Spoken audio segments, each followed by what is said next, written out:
Ladies and gentlemen, may I have your attention, please?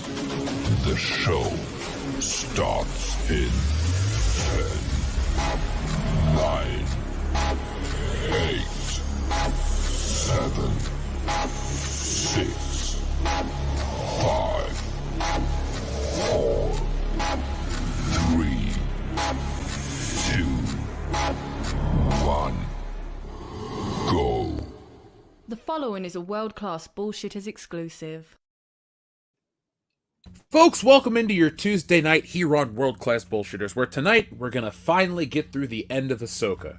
We did the season opener, and now we're going to do the season closer. Tonight I'm joined by my co-host, Caffeinated Wolf. What is going on, Jeff? Hail to you. Also, screw you, because we're doing this.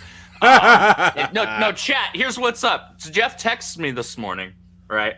Usually on the day of the show, he'll give me the quick 411 of what kind of the plan is, if we're going to have somebody on, etc. It's like, so we're going to do a watch party for the finale of Ahsoka. And I'm like, this motherfucker right here, like, you could have told me that like 2 days ago, and I would have like split up the, whatever it was, 6 episodes that I haven't watched, because I watched the first 2, obviously, with you here.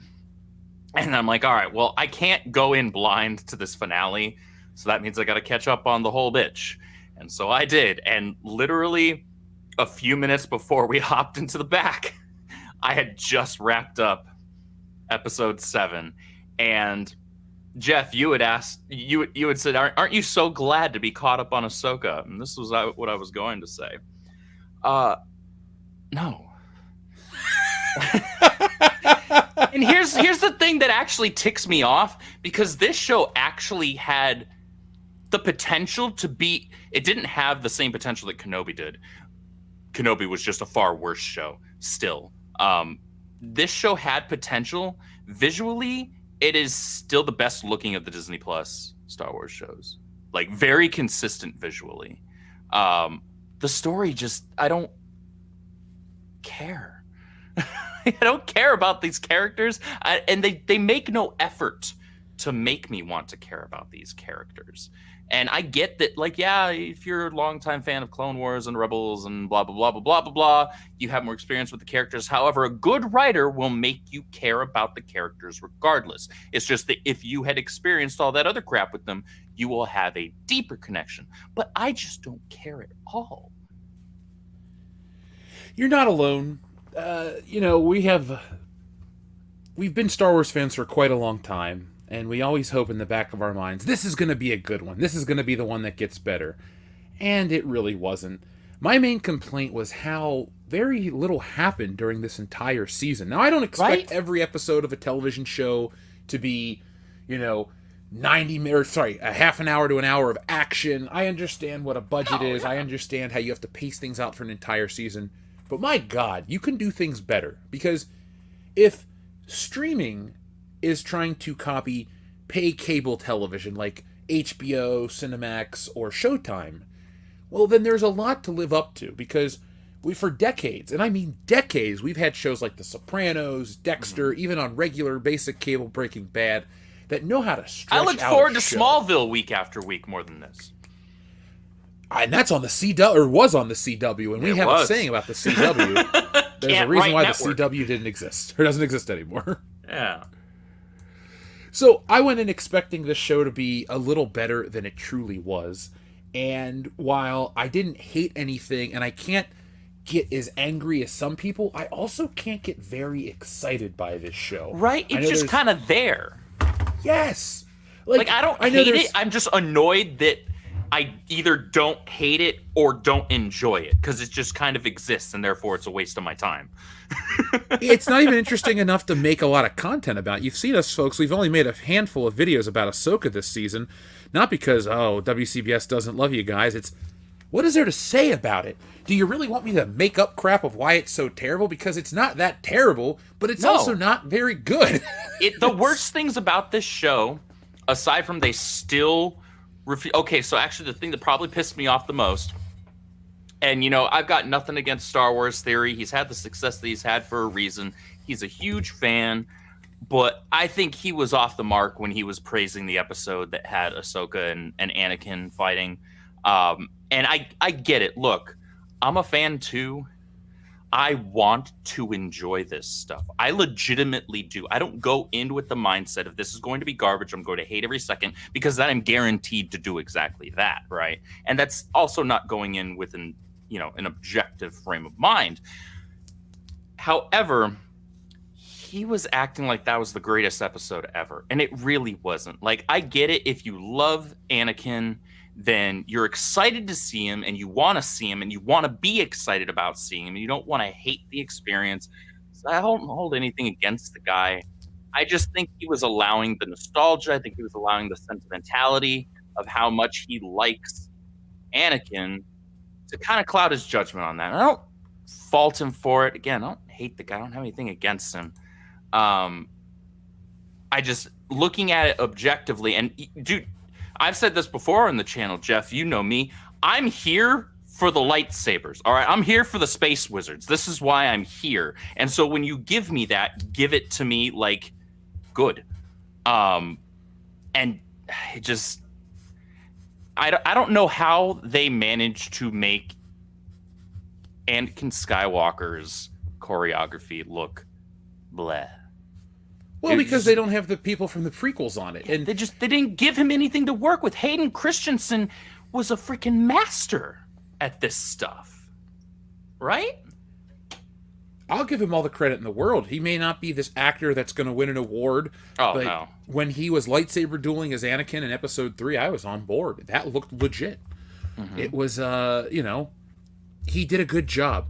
And that's the funny thing is they can... Like with Star Wars Episode 7, how they pulled the wool over people's eyes with nostalgia for that shitty, shitty movie. That is what's happening with people that have nostalgia for the prequels. With this one, oh, the Clone Wars, oh, this, oh, that.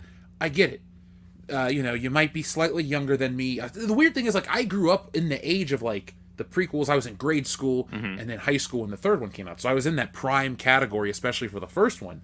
And then, it just didn't land with me. I thought it was stupid, even back then. I wasn't some cynical kid. I just didn't like what I was seeing on screen. And so, while I did enjoy the Clone Wars series, quite a bit actually, enough that when I was in college, we would watch the Clone Wars and then go out and party. Kind of like how people used to go out and watch my... Yeah, dude, like, look, college parties weren't picking up at, 8, 9 o'clock anyway. 10, 11, that's when the shit gets crazy. People have a couple drinks, shirts come off, then it gets fun. But Star Wars, was a top priority back then. Me and my buddy Garrett, we would get together, we'd watch Star Wars, we'd have a good time. But a lot of time has passed from the Clone Wars. Dave Filoni kept bringing back Ahsoka, the natural evolution of these things. Because the thing I enjoyed about that era of Star Wars is knowing that you're getting attached to these characters only to have them ripped away from you eventually. So I kind of liked that. I know that sounds stupid, but I don't want characters to stick around forever. I don't want them to overstay their welcome. I want them to tell a great story, and when it's time to go, it's time to go. And it's like Disney wants to kill the ones that aren't ready to go or shouldn't be gone, and they want to keep around the ones that are just, for fuck's sake. It's like, look, Ahsoka, I get it. Dave Filoni, you probably jizzed to your own creation, but calm the fuck down, dude. She's cool. It's not wrong. She's a cool character, man. I like her. I don't really like the voice actress that does her voice, but that's a story for a different time. My point is, I like Rosario Dawson. I like the character of Ahsoka Tano, and I'm all about, her. I thought she was cool. Even in the earlier seasons of the Clone Wars, I wasn't against Ahsoka. Mm-hmm. But nowadays, I'm just over, oh, she should have died. She's an Order 66 victim. This fact that she survived all this bullshit, it ruins the character, and it ruins Star Wars for me. So, her story had been told, as I understand, because I haven't finished the Clone Wars, but everything that's been described to me by people that I trust when it comes to Star Wars, and not people that just want to hate everything new because Disney, which I get that's a thing we do these days and have been for a while, and usually they don't give us much reason to think differently, to be fair. But Ahsoka's story had been told. She had her arc, she had developed, she had gone from kind of an obnoxious, know-it-all kid, effectively, to somebody who was a lot more mature. She had grown not just as a character, but she also grew more powerful. But the book on her story should have been closed with getting cut down after a good duel, like a good duel with Vader. That would have been the perfect close. It would have been a very tragic close to her story. And I think that's where you leave that, because that also really makes Anakin's fall hit that much harder, honestly. Yes. And that, so in a way, Filoni doing this BS world between worlds, time travel in Star Wars garbage, that weakens two stories. Albeit it doesn't weaken Anakin's and or Vader's as much, but I think it does steal what was there for a moment, right? You had that for a moment. She was killed by Vader. That's the perfect close to her book, to her story, and it really cements Vader in that role, in that fall, right? That fall from grace, that fall from the light.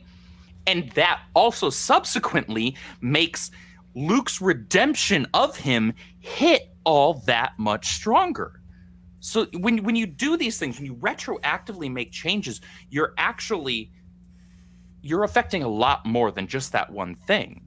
By bringing back Ahsoka, you're not just bringing back Ahsoka. You're eliminating this really good thing. I use good in terms of just storytelling for Vader cutting down his own apprentice that he had built this strong bond with. You also then are retroactively removing that by omission. You are removing that development and that kind of that extra punch that was added on when Luke redeems his father. And that's bad story. That's selfish storytelling. Oh, I'm going to do this because I really like this character. Okay, but it doesn't work. It doesn't make sense. And the annoying thing about that is like, okay, well, all right, so he saved Ahsoka, right? She's alive. Fine. Okay. But then they haven't done anything with her.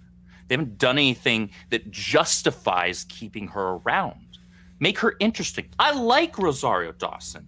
I saw somebody in the chat say that she moves like, I forget what wording he used, but like looks terrible holding a lightsaber and moving. Like that's maybe part of that's on her, but I would put a lot more of that on the directors and the whatever excuse for a fight choreographer that they have for the series, because a good director and a good fight choreographer is going to ensure that the actors learn the stuff and perform it properly. So I don't necessarily fault Rosario Dawson for that. Again, I like Rosario Dawson. I would have loved to see her be a bit more fleshed out. I think they tried to make her a little too stoic in this, honestly, for me. Oh my, a little? I was being nice. Give her a personality, please. Like that she is nothing like the character that she is in what I've seen of the Clone Wars, which is really only the first like 2 seasons. And obviously that's counting the fact that I know that she matures as a character. I'm just saying like there's no personality there whatsoever. She just kind of exists, always has the arms crossed, always has just like everything is benign, everything just kind of exists around her. And I don't think that's proper characterization. And I won't claim to be this huge Ahsoka fan or this person that, understands the character on a super intimate level, but you got to give characters personality. That was one of the issues, one of the many issues with Rey. She just had no personality. There was nothing to latch onto. You're not giving me any reason to care. And that's not even counting the whole Mary Sue thing. Like that's entirely separate. That's obnoxious all in and of itself. But to have a character that just has no personality, like that'd be like, Jeff, that's basically me watching a series like with a main character, a lead that's just this stoic plaster, just no. And I know that Rosario Dawson can act, so this is direction issue. This is directorial and writing issue, not a Rosario Dawson issue, where the character's just no personality. That'd be like if I just sat here silent and kind of just nodded, on every freaking Tuesday night. Guess what? I wouldn't be the co-host. That's accurate. You don't. You gotta have personality to be able to perform and do this and be a character that people can latch onto. So I don't get it, man. This show was just so many missteps, so many things done wrong, which is frustrating because it looks fantastic. Visually, nothing else on Disney Plus comes close. Like they clearly saved their budget from everything else for this one.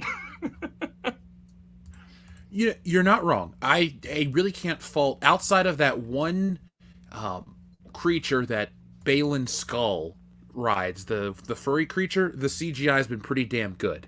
Yeah. I can't complain about a lot of that.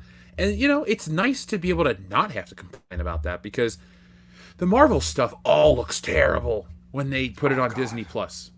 And I'm like dreading Loki. I don't think it's going to look amazing like a lot of people do. But, we'll worry about that in the coming weeks. Oh, God. But I'm going to have to watch Loki. Probably not. I'll find a way to make videos about that one. Look, I know there's only so much I can do to you before you ball up and die, so I don't want to do that to you. Now, Jeff's folks, a sadist. Yes. Mary knows. That's why the good old Buffalo Jeff scared her off. Now, folks, obviously, for legal reasons, we cannot show you the show. But we're going to give you running commentary as we talk about it, and then we're going to have a nice discussion afterwards. But we have a super chat that did roll in from Shrubbos08. He says, "It's my birthday tomorrow. Happy birthday, buddy." And he says, "And you're doing this? Darn it. I'll take It Doesn't Matter and an Uncle Ben." Of course. Well, happy to give you those. Happy birthday again. And folks, real quick, couple things. First off, we have Schlocktoberfest content recorded. The guys and I tomorrow are recording our Twilight Zone. I don't know what to even call the video, because Nick, Kendo, and I, we're watching 2 episodes that each of us recommend, and then we're going to sit down and discuss them, each episode in a fairly long-form topic style, in chronological order. So, for example, one of the episodes that Nick picked was the monsters are due on Maple Street. I can speak; it's not late here or anything like that. So, no, the monsters are due on Maple Street. We can have that episode. And we're going to sit down and talk about it, the social commentary, the spookiness of some other episodes. I don't want to give it all away, but be on the lookout for that. And folks, I've been taking care of other business, but I have that whole Lego exhibit ready for you guys if you're a member or a patron, so be prepared for that video. And just keep checking back to the channel every couple days. We got new stuff coming, and as soon as I finish Wokebusters, well, there's going to be a lot of new stuff hitting from WCBS. But folks, if you're a Star Wars fan but you're not a fan of Ahsoka, go to stealingsolo.com right now. The website's powered by Shopify, and you can get the book that answers the greatest what-if question of all time. What if a group of disgruntled Star Wars fans kidnap Harrison Ford and force him to remake Star Wars in their basement? I've been getting new reviews come in from a book I did a while back, and people still love Stealing Solo. So if you want to get one of the remaining few original copies, well, then you know what to do. Go to stealingsolo.com. I have them shipped out. I ship them out every couple days. Hell, I took a big order yesterday and another order today. So thank you to everybody, and be on the lookout for those. But now, here are the buttons that you requested. First off, and It Doesn't Matter. Where is the good old rock buttons at? I've had all these new rock action figures. I don't remember where I put half of the damn buttons at. Yeah, that's a true story. You were talking about your Flash ones. I went out and I got this new rock, and I ended up buying 2. And then I forgot that I had pre-ordered 2 more, so I have 4 of the same action figure right now. Nice. Only one's out of the box. And the thing is, I don't even play with toys. I just kind of look at them once and then set them on a shelf. So, yeah, maybe I'll do a review for the channel. Maybe a short. But anyway, here's the button you requested. It doesn't matter! That was a quick one. And you know what? One more. It doesn't matter what you think! There you go. You got a double It Doesn't Matter, jabroni. And here is your other one. Who's that Pokemon? It's Uncle Ben. Poor Uncle Ben. I know, right? Now, folks, this show is available on Disney Plus. If you want to watch along with us, we would like that as well. But if you don't want to watch along with us, that's fine too. So, get your timestamp set to 0. We're going to press it in just a second. Elizabeth Young, who's in the chat, thank you very much. Your book has been shipped out already. You should have received 2 emails. One from the United States Postal Service, because I like to ship with them, and one from Shopify to let you know that your book is on the way. So let me know what you think when you get it, and thank you again for supporting the comics that we make here on WCBS.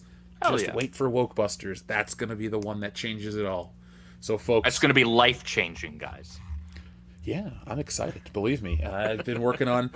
It's like the page numbers keep getting smaller and smaller of what is left to do. And I'm like, holy shit. There's only... What is there left in this? Because it's spread across 2 notebooks. So there's 10 left in this notebook. To be fair, 9, because I'm about to finish this one. And then I think only an additional 8. So I think I'm down to my final 18 pages. Nice. Yeah, dude. I'm pumped. But, hey, every page I'm very happy with. So you'll see that in the coming year. All right, folks. So, thank you, Clone Geek. I appreciate that as well. Get your timestamp set to 0, and Adam Wofford will read this in just a moment when the show gets started. Get your timestamp set to 0. I can talk, and press play right now. All right, Disney Plus original. I guess we'll watch the recap. Yeah, I So guess the recap's part of it. You just watched all of these, so this isn't really recapping much for you. No, it is not. So while we're watching the recap, excuse me for drinking on the microphone, our friend Adam Wofford said, oh shit, hold on, I need to press the start. There we go. You're only a couple seconds off, folks. Adam Wofford says, Ahsoka has the Bella Swan from Twilight problem. She wasn't much of a character. Just take her and put her into an action series or movie.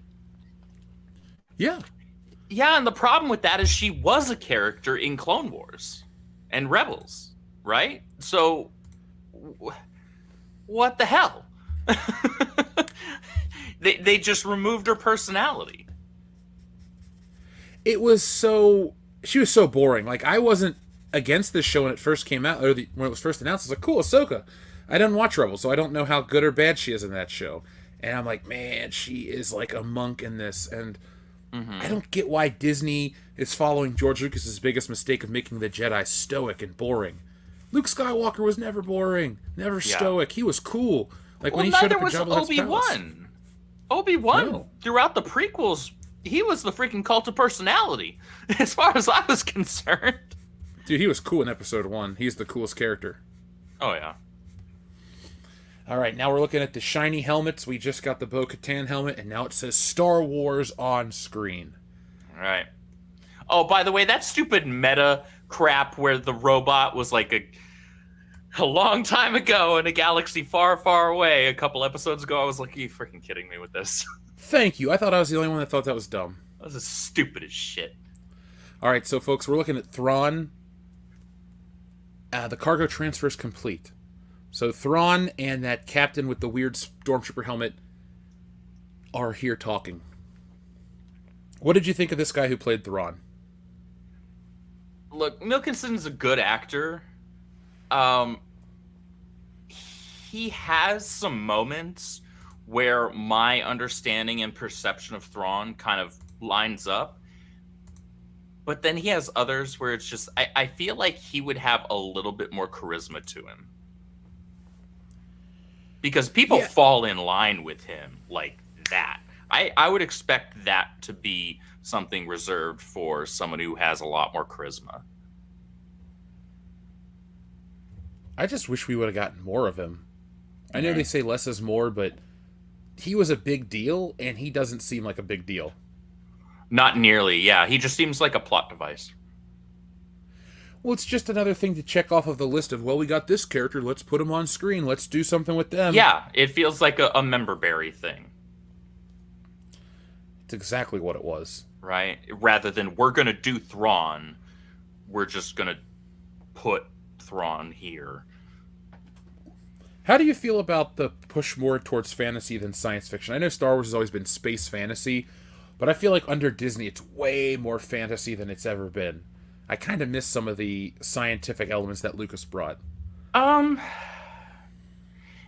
doesn't as much bother me, and a lot of that might be because of how much I spend in the Old Republic era, where like there is a lot more of that in there, and so it doesn't necessarily bother me.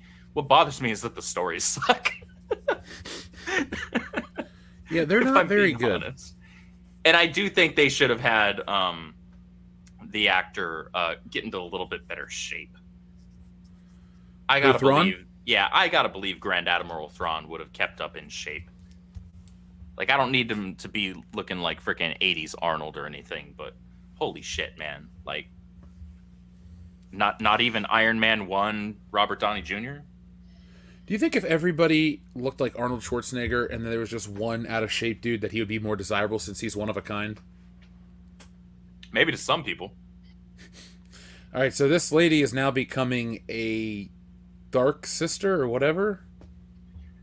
I don't Is this her quite reward? understand. Maybe they're unlocking her powers or gifting her more powers or something. Is it? See, now that we see these bitches, they look like Night Sisters. She is an Asian chick with dyed white hair. Well, now she's got black eyes. Okay, it's a little bit better, but Turn this off. There we go. I'm just expecting a little bit more. Like that, I want the stark white face, and it's not quite there for me. Well, I feel like we build all this stuff up in these Star Wars series to have no payoff, and then they never go anywhere because they only get a season. Yeah.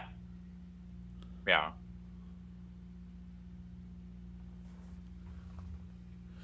I love the subtitles. Magical crackling. Thanks, Disney.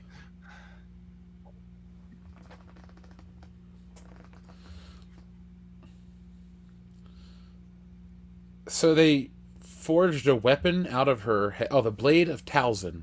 So they made a weapon out of nothing. Okay. It looks like a katana. It's kind of It does. underwhelming. It just looks like a katana. It looks like a metal version of the Darksaber, is what it looks like. See, this is what I'm saying, though, about this fantasy element. They took out the coolness that made Star Wars, and it's just like a flaming sword. I've seen this 1,000 times, but Yeah, I've done that in D&D 1,000 times, like, and in every single fantasy game out there. Also, too, now this is a George Lucas problem, but I hate how they make the lightsabers less and less powerful. It's like there's always a weapon to counteract the lightsaber. I used to love when it was just, oh shit, an Ahsoka, or not Ahsoka, sorry, Ahsoka popped up on the screen. I have that problem. If I say something and I see a word, I say it instead of what I meant to say. I got you. All right, at part 8, The Jedi, the Witch, and the Warlord. Oh my god, what a fucking on-the-nose title. Who Did they loves, really just Narnia? rip off of C.S. Lewis? They You did. fucks. C.S. Lewis is a better writer than any of you will ever be combined. Especially Dave Filoni's candy ass. Oh, fucking jabroni. So, folks, we have Ahsoka's ship. I'm friends with the designer of this ship.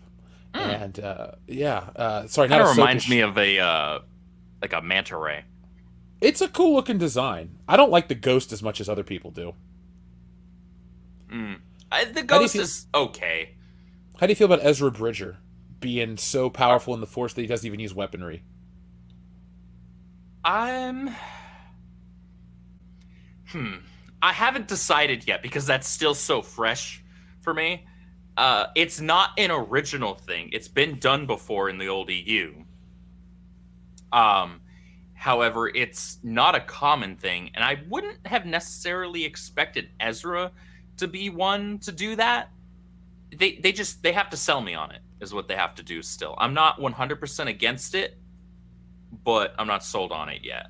I do find it funny that they basically had the fighter subclass into a monk, to use D&D terms, because he's just fighting with his hands and magic and shit. So, folks, what's his face? Ezra Bridger is building a lightsaber, He's and building Hu a new Yan's one, complaining that he's messing up everything.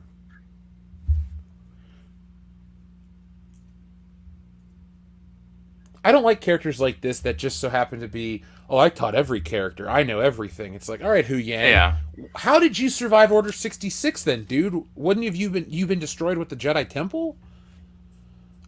I guess you really have to watch Rebels for this show to make sense. Yeah. Is that good or bad, though? Is it, to cater to that fan base so exclusively? I think that there's a way to do it properly so you can still tell stories that somebody who hasn't experienced all of those can still get invested, still understand what's going on, at least at the surface level, and still therefore care about what's going on. but while it still reward those who have stuck around through all the other stuff. And that's a fine line to walk. It takes a lot of finesse as a writer. Not everybody can do it. Clearly, Filoni is not one of them. Oh, so he's got a blue one now. Okay. All right. At least they use the old sound effect and not the... There's like 2 or 3 different igniting sound effects, and I like the one they use. Like the old Luke Skywalker one. Yeah. I don't care how old I get, lightsabers are still the coolest weapon out there. Oh, yeah.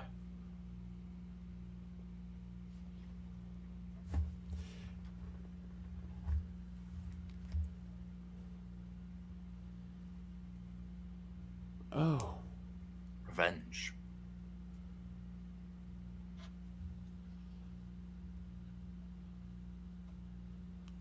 Okay, so we've seen, what, the Siege of Mandalore twice now? Yeah.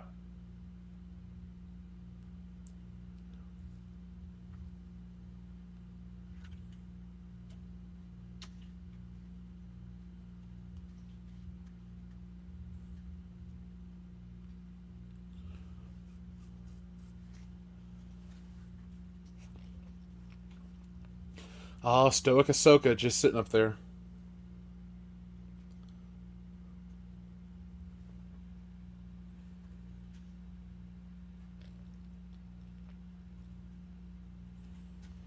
How did you think Sabine did this season, the actress? Were you entertained by her, or...?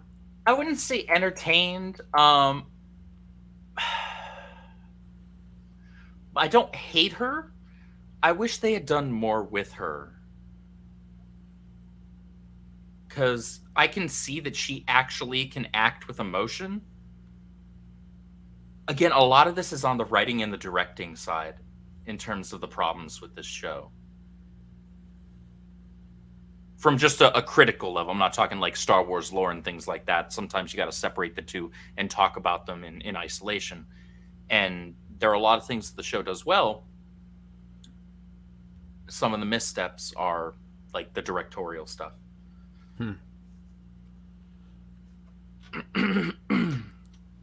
I don't understand your reasons, Ahsoka.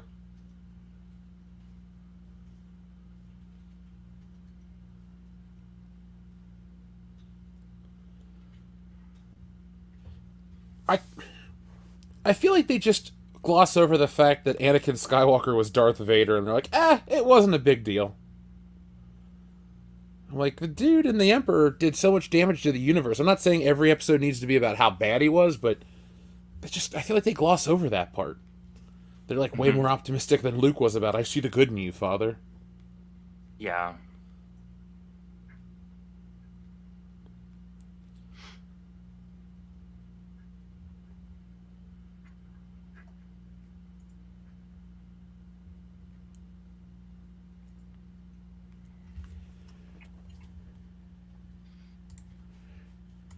Alright, so folks, they're just talking on top of a starship right now. It's not very entertaining, but we're just watching it for context. Do we have a word of the day? Infidel, why don't you pick the word of the day? It could be anything you guys want. Let's see, Edelwarg, that is just the timestamp for those who are watching Ahsoka along with us.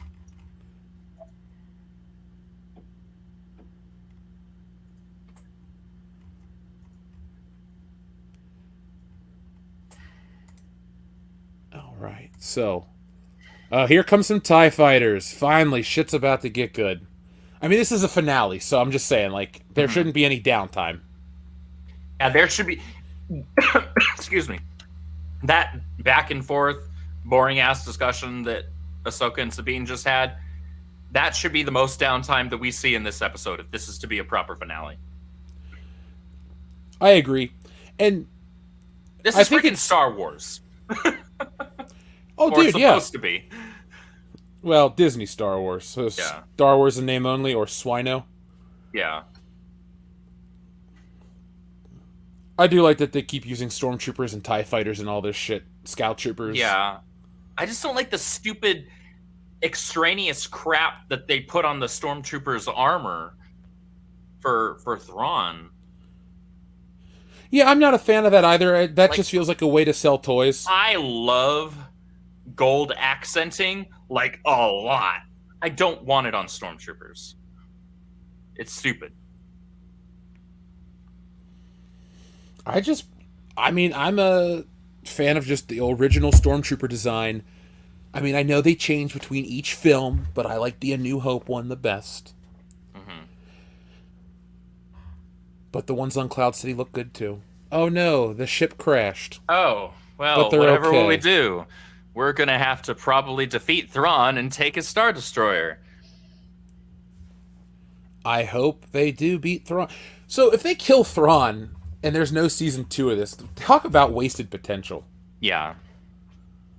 Like, I want to see, and I know this show's all dependent upon the budget, but man, I want to see this New Republic go against the Empire Remnant and really... I guess you can't, though, because you got to make the First Order... Fuck, man, this is all broken. It's such a mess because you can't have Thrawn make it into the galaxy because that's never mentioned in the sequels, not even hinted at, and Thrawn would be a massive threat if he gets back into the other galaxy. Like, that would immediately rally and unite the entirety of the Imperial remnants, all of them, if Thrawn showed up. That would have made a much better story. It would have.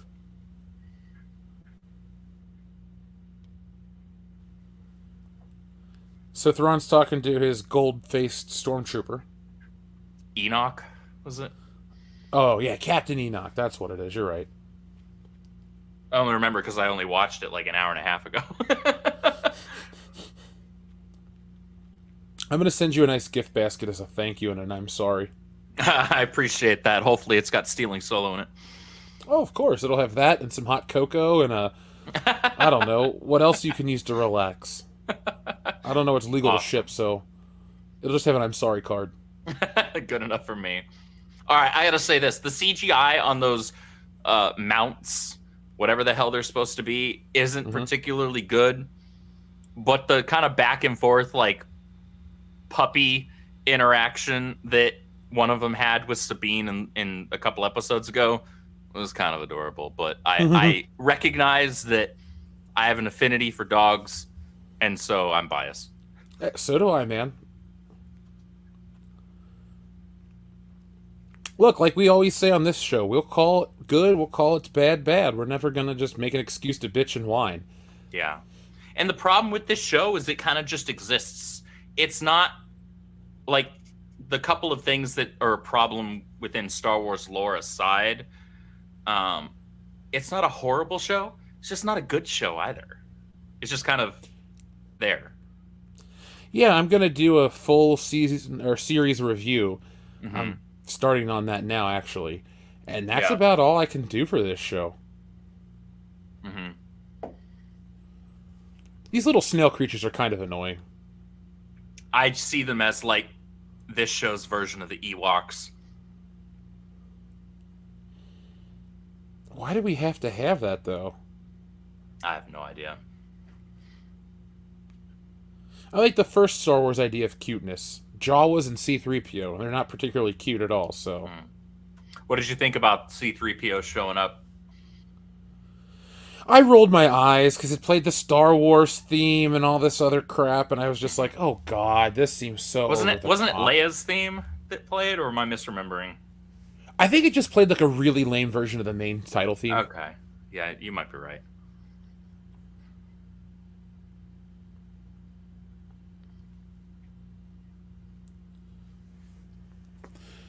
I just got tagged in a post. Apparently, Loki sucks. That'll be fun to talk about. Oh wait, did that air tonight? No, but the first 4 episodes are on IGN as a review. Oh, I see. Okay, so they're fighting a Star Destroyer on 2 space horses. Okay, they're outrunning the laser blast, but it's like... This would make sense since, you know, they can fly the X-Wings around the Death Star because they're too small for the turbo lasers. But the green screen on the people does not look that good now. Yeah, this is... See, what's pissing me off...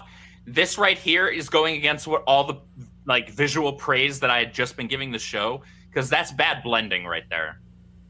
That's not good blending. Unfortunately.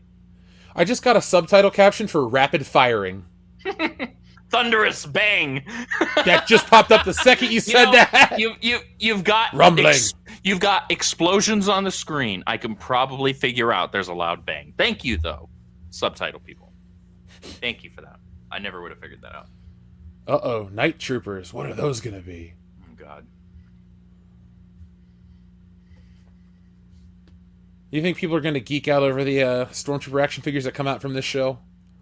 Oh, Like these... I'm pretty sure that all the figures from this show, except for maybe...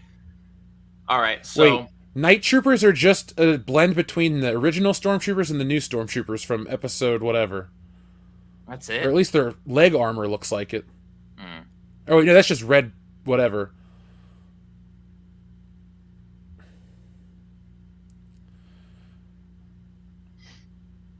Okay, so folks, the heroes are just kind of stuck against the wall. They're just fighting these Stormtroopers that just stay back and shoot at them. Yeah.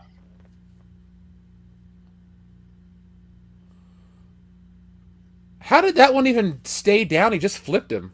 I don't know. He sliced that guy in the butt. Now this is just a...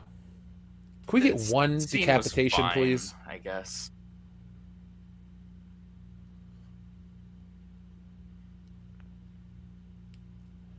The Night Troopers weren't shit, man. I'm disappointed. They had a cool name. Yeah. Limp Execution. Now, folks, stay tuned after this episode. We will talk about it, hang out with you guys, have some fun. So anything you want to talk about, send us messages. We'll talk about whatever. Oh, wait.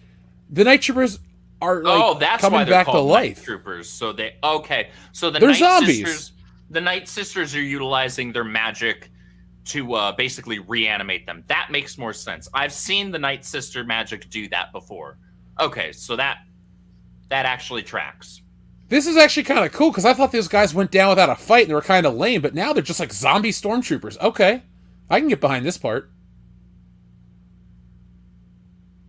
Yeah, so that's something I have seen before in Star Wars, so that's okay. So maybe, take them down again, then take their weapons. Maybe just dismember them? I guess. What you were saying before about, like, how you think the figures and shit are going to sell. I think that people who grew up watching Clone Wars and Rebels will probably end up buying the Ahsoka, Sabine, Ezra, and Thrawn figures. But outside of that, I don't think anybody's going to care. I think it's mainly going to be the people that were like legitimate fans of Clone Wars and Rebels. This isn't the worst scene I've seen. This is actually a kind of cool concept. Yeah. Like, finally, something different. Zombie Stormtroopers. I didn't read the book Death Troopers, folks. Sorry. Yeah. But they're growling through the helmets, so they all sound distorted. I'm cool with the Night Troopers. I'm on board. This scene's fine. Now, can somebody in the chat explain to me, because again, I haven't watched Rebels. I've only seen the first 2 seasons of Clone Wars. What is Ezra and Sabine's relationship? They're literally just friends? Because friendship in Star Wars is intense, because it seems like they had to be like young lovers to be this, dedicated to each other. Yeah. Yeah, Melon Husk. I know. I know that about Red Harvest. I've got that one.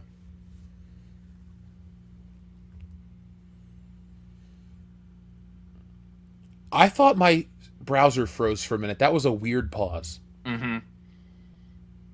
Okay, so the chat is saying that they're just friends. Okay. Oh. I mean, all right. My bestie is a girl, so you can have super deep friendships with the opposite sex. It happens. It's just not as common. I troll my best friend all the time with videos of horses and creepy voices, so, potato, tomato. Yeah. Miss Ninja Julian says, Ezra had a thing for Sabine, but they're just friends. Okay. I wonder if they'll keep that way or if they'll expand on it here.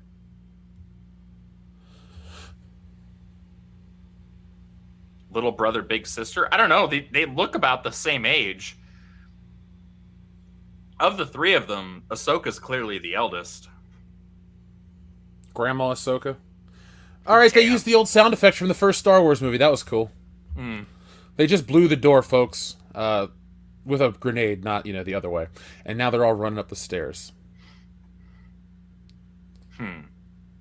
So why is it in Star Wars that destroying a lock just closes the door?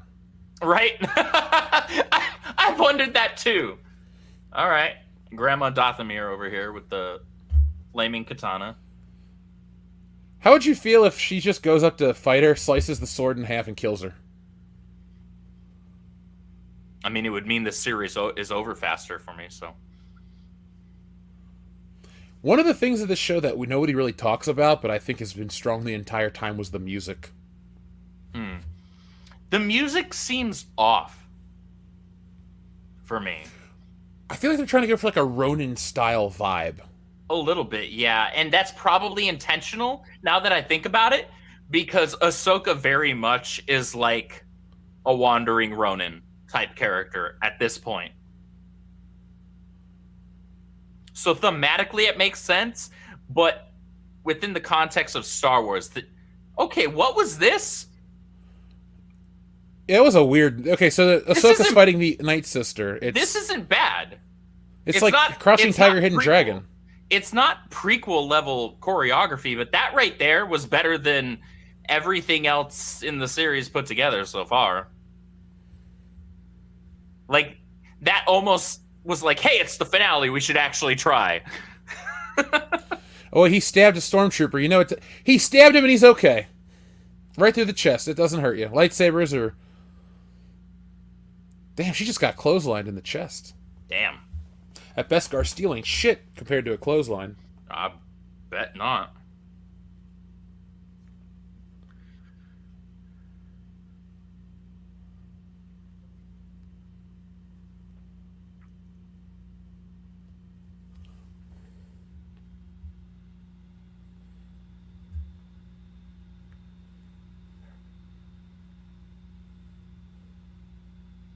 Oh, shit.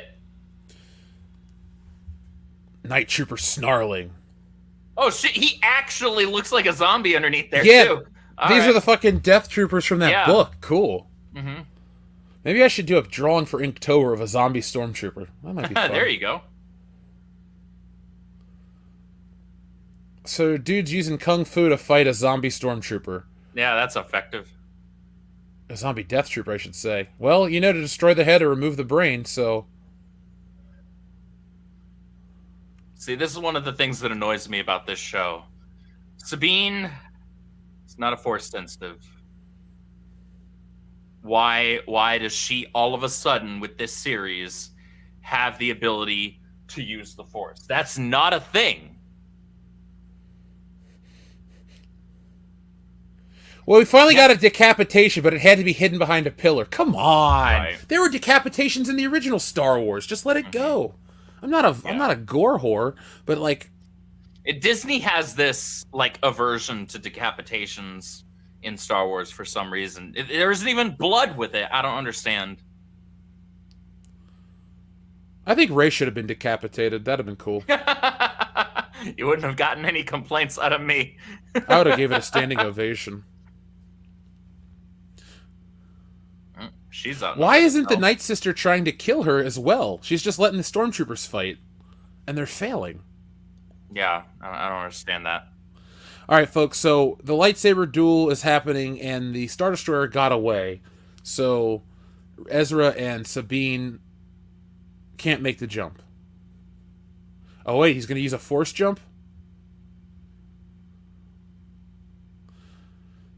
This is going to look hokey, I bet. This is probably going to look really bad. Oh. So the Star Destroyer is taking off, and they're going to try to jump from this platform up to it. And they're probably like 100 yards away. Yeah, that's a football field's length already, for sure. This is like... I'm not saying you can't Force jump that. I'm saying that they're not going to make it look good. The Force theme plays. And now she didn't know how to use the Force until right now, and now she pushed him. She's used the Force deliberately twice. The second time being that. Like, that would take incredible concentration and control to do that. I don't buy it. All right, now she's gonna do it. Now she's gonna make the... Okay, now, come on. No. I buy Ezra being able to get up there with a little bit of help. But... come on, man. Wouldn't it be crazy if Ahsoka died on this show? That's not gonna happen. Oh, she lost her her lightsaber Shoto got blade. cut in half. Yeah, she lost her Shoto blade. What the hell? I wasn't expecting that.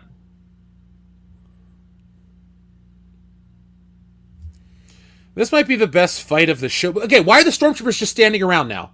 Yeah, they're just standing there. If the point is to kill her, this makes no sense. Yeah. This isn't even like trying to pick apart a show to be, those guys. If there's like the woman didn't even say, "Let me have her." Yeah, no, that's literally all you would have to do. She's mine. That's all you have to say. Which you just left Ezra, who you literally traveled to a different galaxy to save, and you left him. I guess Ezra's got to get his solo revenge on Thrawn. What the shit, man? Come on. I don't buy that. I just don't buy that these random slashes to the chest will take down these zombie things. Like somewhere in heaven, George Romero is looking down, shaking his head disapprovingly.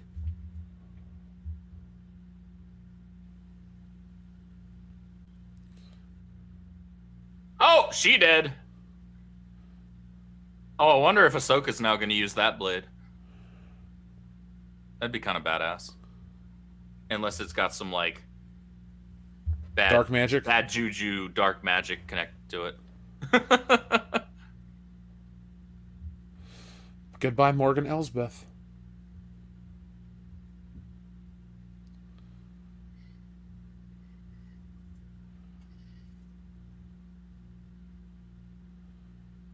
Urgh.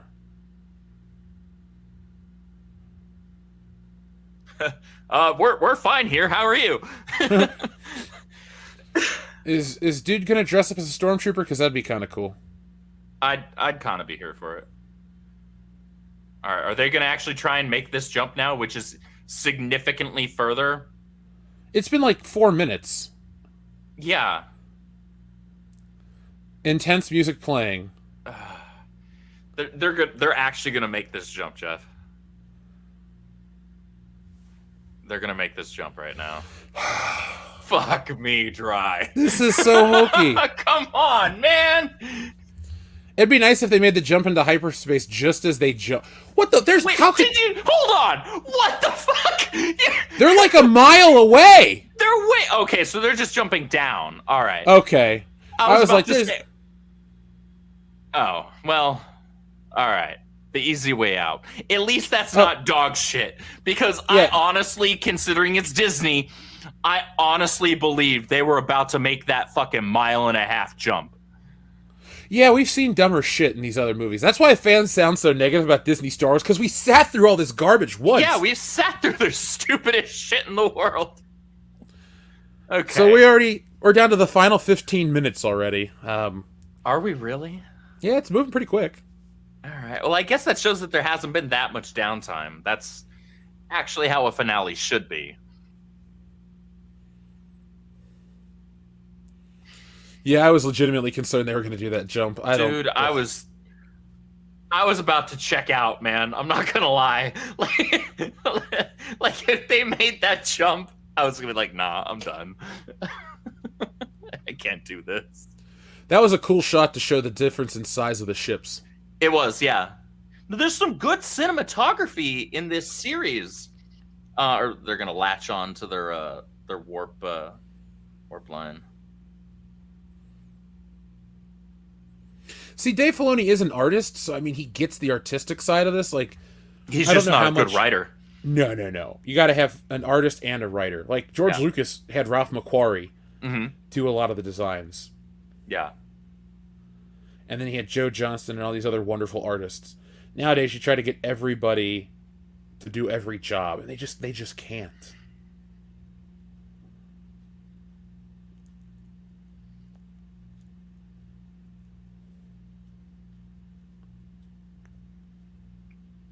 They even use... Dude, Ronin is literally a Japanese-specific word. Why are you using it?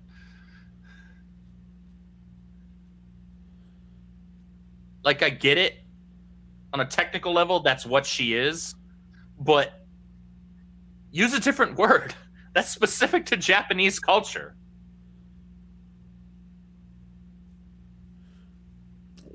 Oh, did they actually take off without her? Good. They did, yeah. Okay. The ship was howling. I think the ship got wrecked.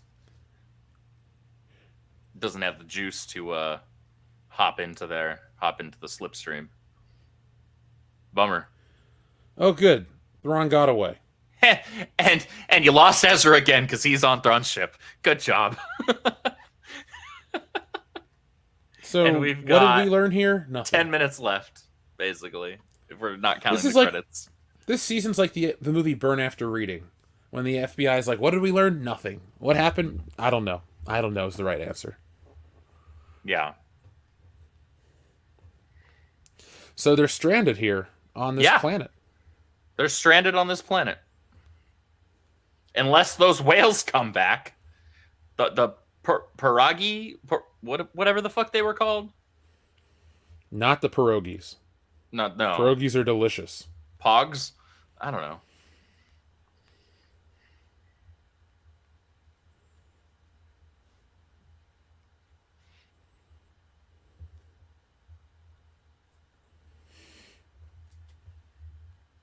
I think I might like this if it ends on like a... Purgil. Oh, all right, I wasn't that far off. Wait, is that an space owl? Whales.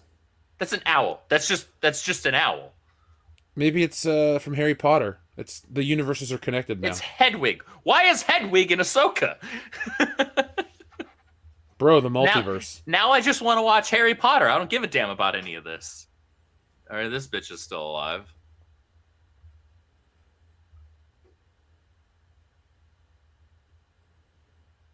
So that's a flare, basically.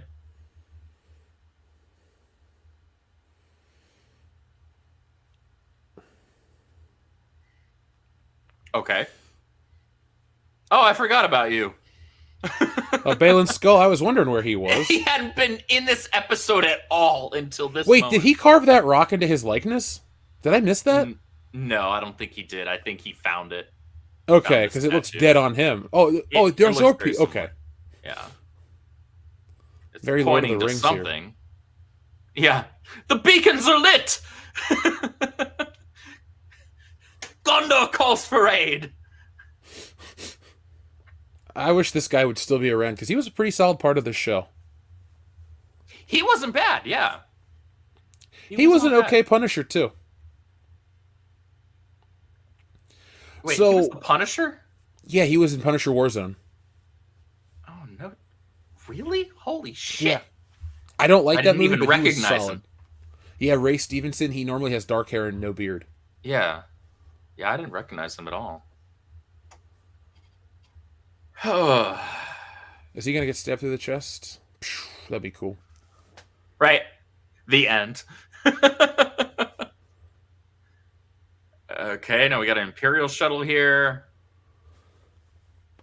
Or a former Imperial shuttle. This is clearly the Republic fleet. Is it wrong that I still call them the Rebel Alliance? Design. I'm used... yes, but no. I get it.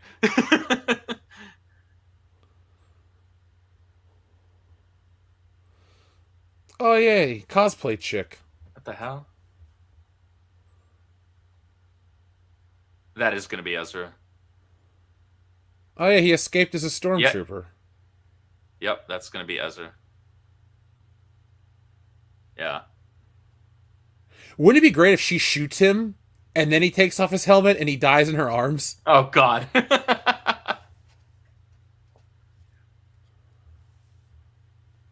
So You're the not a droid dog. clearly You don't knows. have the Force. You don't have a sense of smell. You don't know it's Ezra.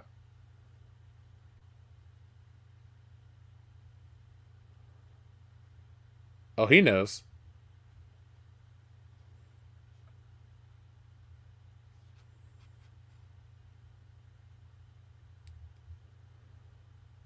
So he makes it back, and Ahsoka's trapped. What a twist. Yeah, but Sabine and Ahsoka aren't.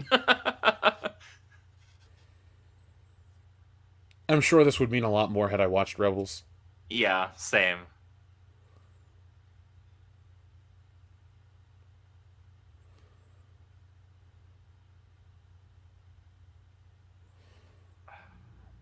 Here we are on the snail planet again.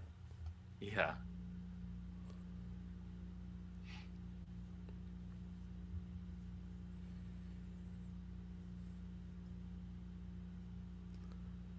They gotta hitch a ride with the space whale at some point, excuse me. I mean, I don't see how else they would get out of there. That the Ghost doesn't have a freaking, or this ship doesn't have a warp drive or hyperspace drive.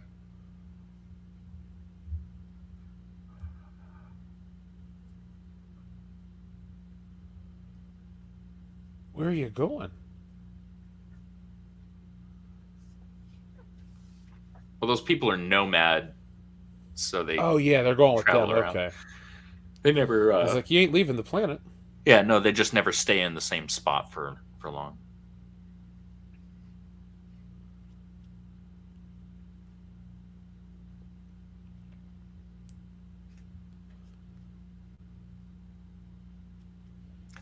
Francis says Theory's been done a few minutes ahead of this. Yeah, Theory also probably started right at 8, whereas we were chatting with you guys and chatting with each other for the first probably 20 minutes before we started the episode. We did. So then we're gonna jump on our DeLorean and go into the future 1 hour and be ahead of him. yeah. And that would be cooler than most of the ships in this show. Bro, if I had a DeLorean that could time travel, I would just go make $1 billion and then come right back. I would make $10 billion, and then I would pay George Lucas to continue making Star Wars. Well, how about this? We make a bunch of money. We go back in time as a private equity group, and we buy Star Wars from him. And then we just keep him on as consultant, director. We'd bring in other EU writers who have written good Star Wars. Seems like a good plan. We should invent time travel.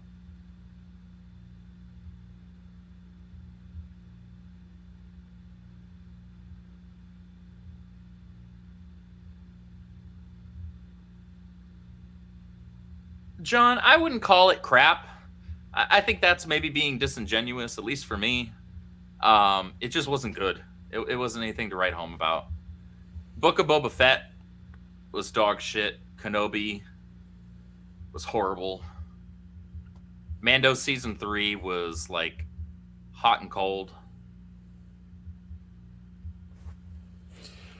Why is Anakin's Force Ghost there? Yeah, what? What is with all the Anakin member berries? I don't need them. How about you focus on making Ahsoka and a charismatic, That was it? likable character? That was the fucking ending? Oh, wow, okay. Well, I'm just gonna I feel stop like right there's here. like at least 5 minutes missing between when Ezra made it home and that scene in order for that to be a proper ending to that episode. All right. Totally unbelievable that 3 people could take on the entire Empire.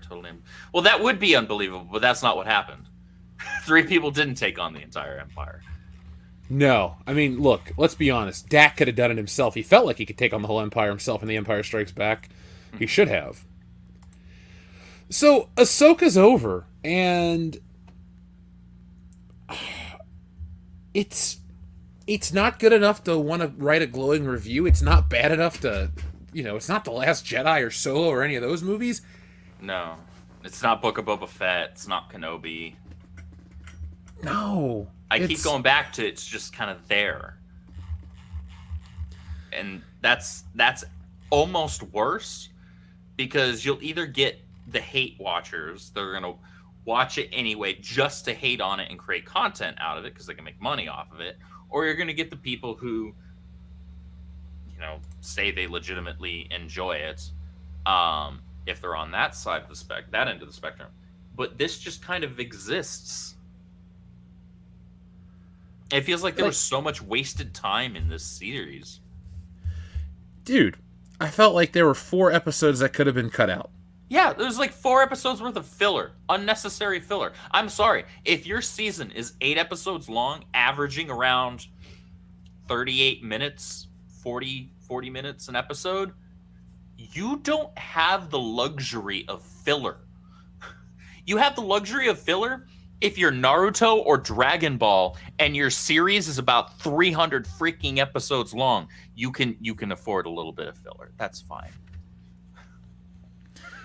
This, in 8 episodes that cost, probably $20 million an episode. Maybe even more, because that CGI was pretty on point for the most part. It was cinematic level CGI for the most part. That wasn't streaming series CGI. That was silver screen CGI. And I'm glad that we got to look at something so nice. But and now let me state this. I don't have the type of fandom where I need everything to be big explosions and have huge payoffs right now. Sure. But I don't feel like the show set up enough to have me to want to come back and watch more next season. Like, Thrawn essentially won, and Ahsoka and Sabine are stranded out there. And have they confirmed a second season? I want to say they did, but that would be pretty risky. The only way that they would have done that is that they did it before they actually launched the series. Because I remember Ahsoka, the numbers that Valiant was saying that Ahsoka was hitting in its first 2 episodes were like really bad numbers. We're talking like lower than Book of Boba Fett. Yeah, and can Disney afford to, bank on that? Because Bob Iger keeps talking about how we need to make cuts, we need to do this stuff, we need to make these changes, and then we're supposed to sit around and wait?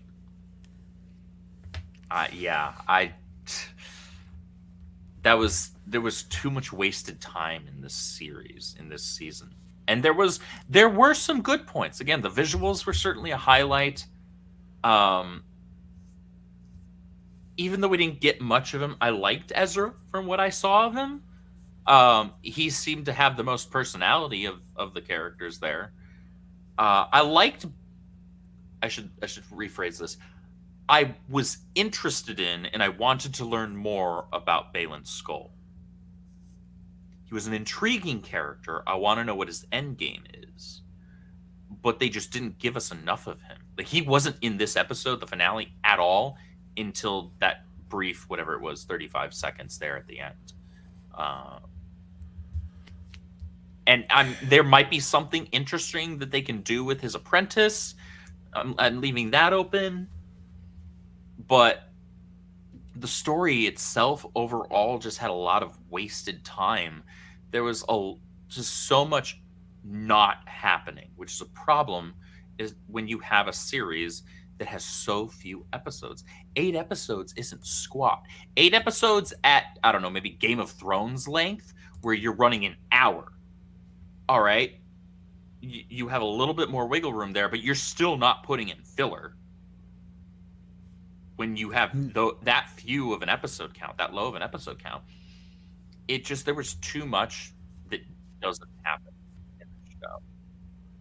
I didn't hate it because I didn't have the emotional attachment to it like I did with the character of Obi-Wan Kenobi. So Kenobi as a series was viscerally, visually, and emotionally offensive to me as a Star Wars and Kenobi fan. Book of Boba Fett was just absolute ass juice.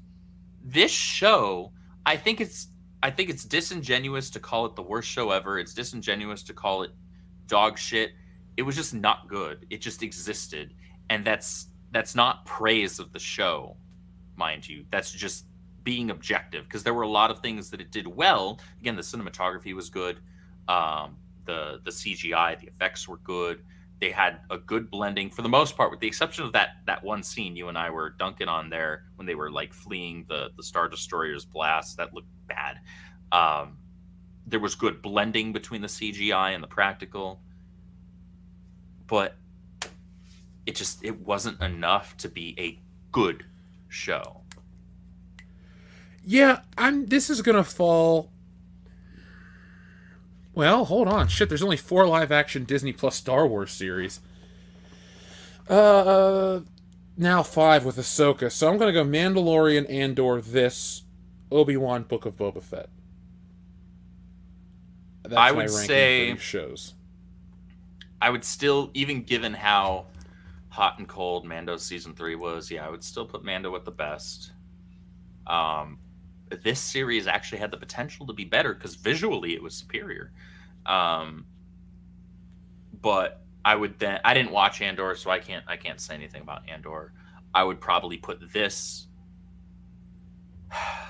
If I'm just talking objective quality, not like how damaging something is to the Star Wars lore, then I would go Kenobi and then Book of Boba Fett.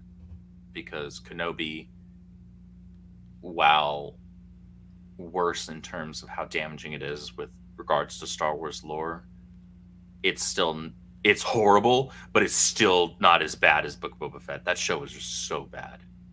That was a terrible show. That show had one good episode. The episodes that were good didn't even feature Boba Fett. It was those Mandalorian crossovers. Yeah. It made me excited for Mandalorian. I was like, okay, cool. Yeah, we're getting Mando again. Awesome. Because I don't care about any of the shit that's happening right now with Boba. No, I didn't either. And it was weird because Boba Fett used to be my favorite Star Wars villain. Yes, over Darth Vader, I liked Boba Fett as a kid because Han Solo was my favorite. You got hooked on those 3 lines and a death cry, man. I get it. Yeah. Well, he was a cooler toy, and That's he had true. a better spaceship than Darth Vader. He's a badass toy, has a badass ship. The Slave One is fantastic. That's one of my dad's favorite ships. It's no longer Slave One, sadly. No, it's still the Slave One. I still call it the Slave One. It's still the Slave One. By its slave name, got it. Yes. No, but I feel like, I don't know, I feel weird trying to rack my brain to talk about this. That's the problem with Disney Star Wars is it's either terrible or forgettable. There's no, man, take me back to Mandalorian Season 1. I was like, yep, I'm on board. Bring me more of this show. And then, 2 got progressively dumber, and 3 had some bad moments. And I think a lot of fans are over this. The best part to talk about with this show are the numbers and the turnout to see what's going to come next from that. Yeah. Because the numbers are not good. They're not looking good for Disney. Slave One's new name is Toby. That's a fucking deep cut. Roots right there, man. Wow. Damn. Infidel, you win with your comments. One about Ahsoka and stealing Solo, and now Slave One's new name is Toby. I applaud you, sir. That's pretty heavy, man. The numbers don't lie. And they spell disaster for Ahsoka on Disney Plus. They spell disaster for Lucasfilm on Disney Plus is what they do, because they've been getting progressively lower viewership. They had struck something with Mando Season 1. They really had. They had something there. And most of that carried over into Season 2. But it has been diminishing returns more and more with each series after that. And it just goes to show that the normies aren't here anymore. They're not. Your general audience is gone. They're tuned out. No one's talking about Star Wars anymore. So your normie audience doesn't give a shit. Most of the hardcore fans have been gone for a while. The only people who are left are those of us who are reviewing it or those of us who are shitting on it for content. that's all you've got left. And that does clearly you can look at the numbers when Valiant talks about him on his channel. Guys, those of you who don't know, Valiant and Renegade here on YouTube, friend of the channel, make sure you subscribe to him. He does fantastic numbers breakdowns on all this stuff. If you look at those numbers, and clearly we don't amount to much anymore for their viewership. They've lost just about all of it. It's kind of weird, man. And all that crap those people on the internet were spewing right after The Last Jedi, yeah, maybe you should have held your tongue. Look, I know it wasn't just that, but a lot of different things really blend into the reason why Star Wars is where it is. And now we're just kind of sitting around talking about nothing exciting. Yeah, like I give them credit. The the zombie stormtroopers were cool. I was on board with that. Some of the fights were cool. It moved at a nice pace. I will say this episode probably had, even though it definitely wasn't prequel quality. It wasn't even great, but the choreography was better than the rest of the series. It still wasn't great. They still need to bring back what's his name from the prequels. I don't know why they don't. It's freaking retarded. Whatever. Well, maybe if more episodes felt like this, I think I'd have been a lot kinder to the show. But you had so much of that show just kind of take place on that platform, and not much happened, and I wasn't about that. Yeah, it felt like a waste of time in a series where you don't really have time to waste. Like, one, you don't have time to waste in universe in terms of like the events, the things you're trying to stop. What the hell are you doing sitting around flapping your gums for 25 minutes with nothing happening? And then it doesn't work for the fact that you only have 8 episodes averaging about 40 minutes, being generous, per episode. You don't have that luxury. What are you doing? Why are you wasting time? Dude, your guess is as good as mine. I wonder what the audience thinks about this. Folks, on a scale of 1 to 10, what would you give Ahsoka? Somebody gave it a 6.5 earlier. So I'd say that's probably somewhere in the realm of fair. Because again, I wouldn't call it a horrible show. I wouldn't call it a good show. I'd say it's just kind of there. You know, it is what it is. I'd give it about maybe a 6, which means I didn't enjoy it. It means I wanted to enjoy it, but it just wasn't there. I would give it that as well. It could have been worse. It could have been better. It could have been so much else. But, you know, I want to give the audience something to like really rally behind, but this show wasn't it, folks. There is bad content out there. There is good content out there. There's interesting content to discuss. Like The Creator. I went and saw that over the weekend. I'm trying to figure out exactly what I want to say about that film here on the channel. But that was a little more interesting and, well, okay, a lot more interesting than Ahsoka. But I don't know, man. We're really at a creative, I don't want to say creative black hole, but right now a lot of entertainment, maybe just shit in the world is so intense that it's far more entertaining than what we create. Or maybe this is just not very good. Yeah, it's probably a mix of both, but I think it's mostly that this was just more or less a forgettable series. They didn't do enough to get me to latch on. They didn't do anything to get me invested in these characters. No, me neither. Nor I should say it like that. I wasn't invested. The thing is, I liked Ahsoka. Like, as a character, I was on board with her since the Clone Wars days. And I don't have issues with well-written characters. I don't care what their gender is or whatever they're into. This show wasn't as on the nose about, you know, some of the stuff that other series are. And it still wasn't that great. I wanted a lot more out of it. I just wanted more of it. It was like, Ahsoka was so stoic. And it got to a point where... Just no personality. Yeah, and then that carried over to the show, though, where the show became as bland as her. Mm-hmm. And so, at the end of it, I just feel like I wasted a couple of hours, meaning, you know, a few weeks of my life. And joking aside, you know, I expect more out of paying for Disney+. I keep it as a work expense for the channel, but these shows amount to nothing. Like... Disney really needs to get their shit together, or they're fucking up the brands that they spent so much money on, and they haven't made all their money back. Yeah, no, they're diminishing returns on something that they paid $4 billion for. That's a problem. That's really bad. That is really, really bad. You pay $4 billion for something back in, what was it, 2013, 2014? 2012, bro. Oh, it was 2012. Okay, so it has been over a decade, and you have not made your money back. You should have been able to make your money back based on a sequel trilogy and the merch alone. I mean, they started out You've done making things money, right.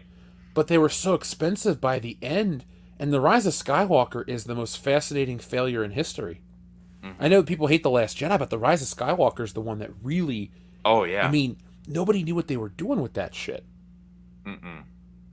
No, And they were running around like chickens with their heads cut off with that one. It's just the bad, creative from bad writers. It makes me... I mean, we all know everybody wants to blame Kathleen Kennedy, and rightly so. She's the head of this all. She allows this shit. She just has really bad taste. She signs off on everything, yeah.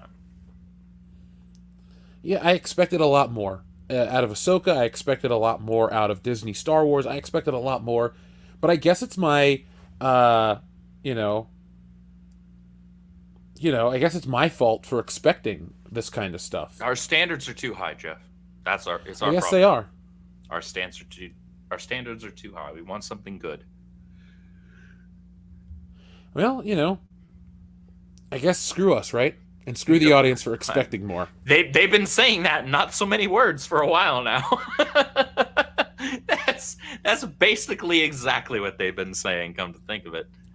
Which is really sad. They haven't been able to make their money back on freaking Star Wars. If there's a property that you should be able to spend $4 billion on and then make on net $10 billion, it's Star Wars.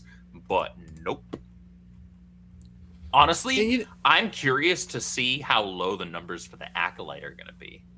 I have zero interest in this show. And I think that goes to say for most people have zero interest in that show. So I think that show is going to just have the most rock bottom viewership numbers that we've seen to date. Oh, more than likely. I expect the Acolyte to be the lowest rated show. Mm-hmm. But here's what's extremely sad about that.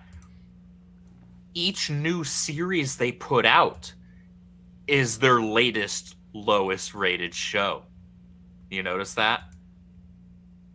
They're always comparing the numbers to the most recent show prior to it, which ends up being the lowest watched show up to that point. And it continues to be that way. I mean, you look at what was it? She-Hulk, and then Miss Marvel, and then was it Secret Wars? Was it Secret Wars or Secret Invasion? I forget which. Invasion. It was Invasion. Okay, yeah. Secret Invasion. That's right. Secret Wars is going to be the actual movie event or whatever, which good luck. Oh, it won't be an event. No, it won't. Well, looking at the horrible numbers might be an event. But you look at those, and those were subsequently worse and worse and worse in terms of viewership, in terms of watching. And it's been the same with Star Wars. It was bad for Book of Boba Fett. It was bad for Kenobi. It was really bad for Andor. And then they were comparing Ahsoka's opening numbers to Andor. I'm like, that's not a brag. You don't say that. Andor had terrible viewership. Nobody watched it. Nobody cared. You're comparing Ahsoka, which you've been hyping up, you spent all this money on, and you're acting like it having, comparable opening numbers to Andor is a win. That's not a win. That is literally the opposite. It is a net L, a loss. You are in the red. Star Wars lost money, guys. Star Wars as a brand lost money. Not just Solo lost money. It's the whole bitch. What is next for this? Do you think they're actually going to have the money to do the new trilogy, the I don't want to say discombobulated, but whatever. The trilogy, the first one's Rey, the other one takes place in the past, and the one takes place in the future. Like, is that shit actually happening? Or are we just kind of stuck here now forever? I have no honest idea. I don't know how they could justify knowing what they spent on these Disney Plus series, knowing what they spent on the sequel trilogy, and looking at that and like, you guys lost money for the most part on these. How do you justify dumping into another trilogy, like with characters that so far nobody likes and wants to watch? Look, all the people that were bragging about being big Rey fans, they're not even watching any of this shit anymore. They're gone. They dipped out. They became Star Wars fans and Star Wars experts overnight after they saw Force Awakens and thought that Rey was the bestest thing ever. They stopped watching after the sequels. I don't even think they finished the sequels. They might not have. They very well might not have, because Rise of Skywalker did really badly compared to what they spent on it, that's for sure. I think the number one takeaway from a lot of this Disney Star Wars is every company needs to find a balance on how to get everybody talking about your brand, your show, your property, whatever you want to call it, and not push anybody out, because it was very quick to have the social media people paint the old school fans like bad guys, and then the old fans left and the social media people left, and I don't think anything's going to happen to fix that. It's just weird. It's like people always want to know, what can we do to fix Star Wars? Nothing. Is it even worth talking about the fix anymore? No. It's just a thing that used to be great, and it's now stupid.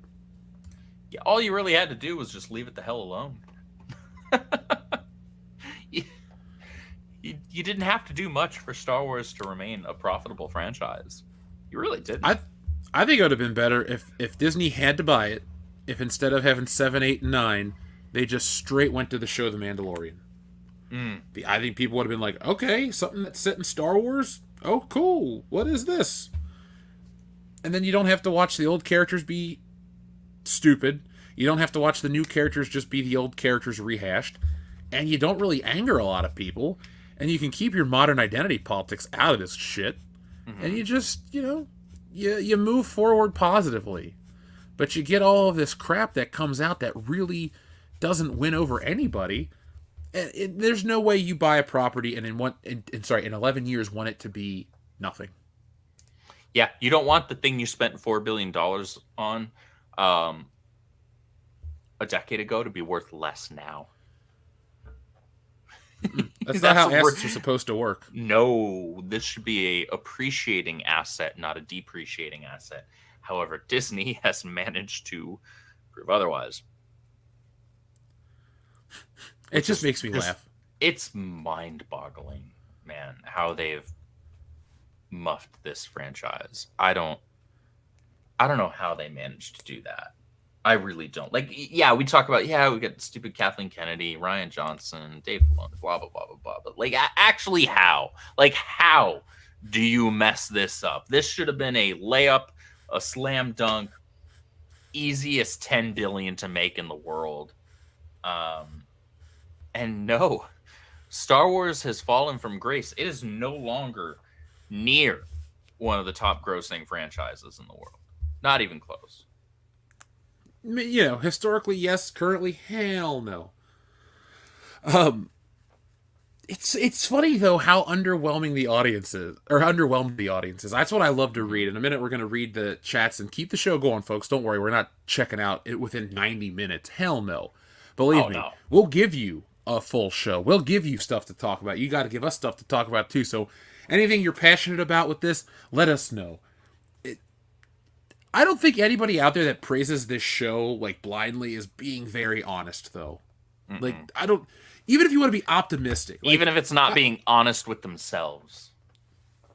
Is that worse than not being honest with your audience? Cuz like you can bullshit your audience if you have to. But like lying to yourself is probably the worst thing, because deep down when these things are trash. Like, I know deep down when a certain match is bad. Yeah, like and we get wanting to love this stuff. We're fans. I want to love Marvel shit that comes out. I want to love the DC shit. I want to love Star Wars. None of those three things that I just mentioned give me any legitimate reason to actually love them at this point. I can love the stuff that came before. You know what bothers me about the timing of Ahsoka being so bad is I actually gave a Star Wars action figure a chance, and I picked up one, and then I picked up another one. I'm like, all right, this feels good. This feels what did you right. grab? I got this new Han Solo. It's based on Return of the Jedi.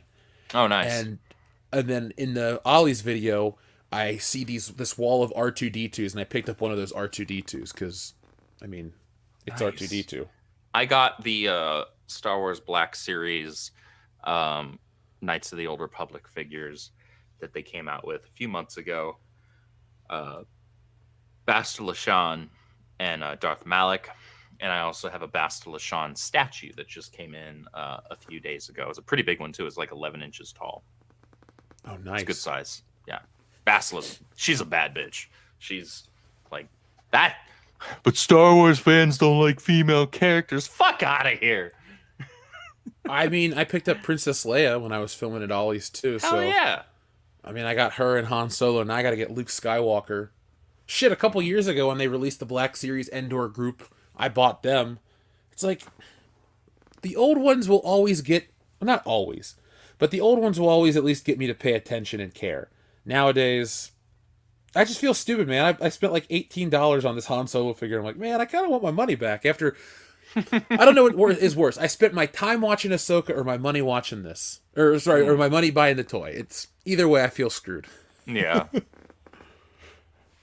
So what can you do with the next season that's not guaranteed? Like, obviously they have to... How funny would it be if they announced that, sorry, this wasn't successful enough for a second season and Ahsoka never gets off the planet, and this is what happens to fucking Dave Filoni's creation. She's stuck on that planet. You could have let her die a graceful way. You could have had something more epic and heroic. But now she's stuck on a planet with space snails and Sabine. Great. I think Filoni is too far up Kathleen Kennedy's ass for it to get scrapped entirely. I think they figure out a way to cook the books, fudge the numbers, and Ahsoka gets a second season.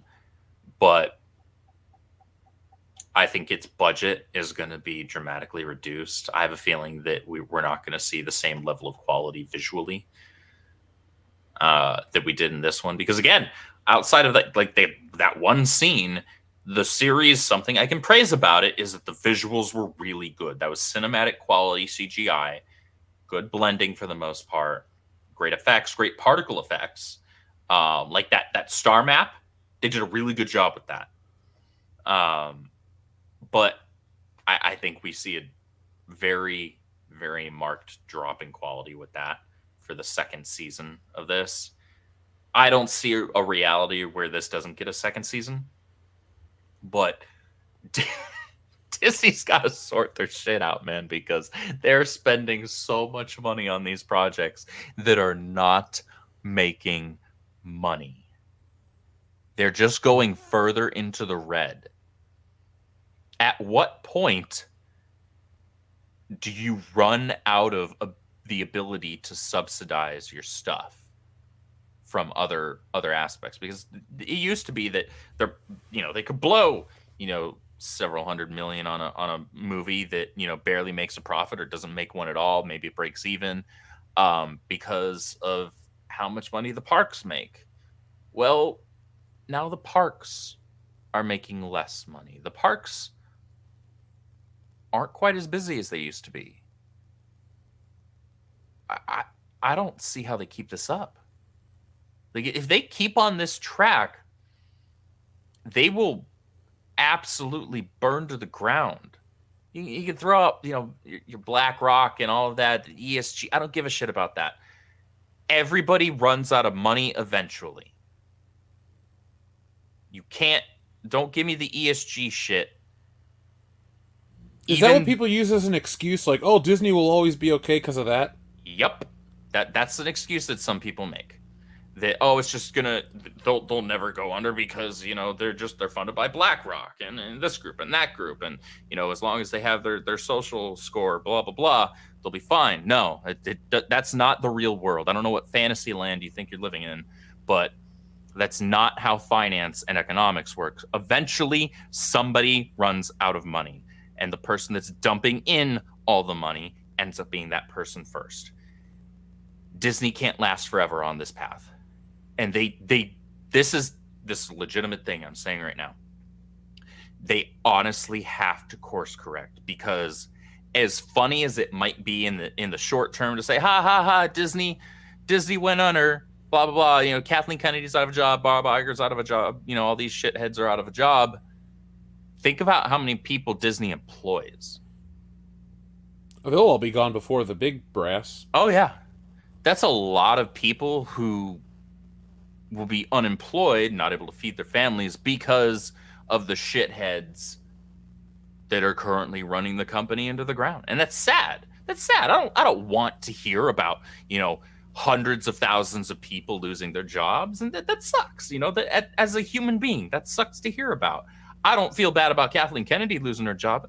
I don't feel bad about Bob Iger losing his job, because they're assholes.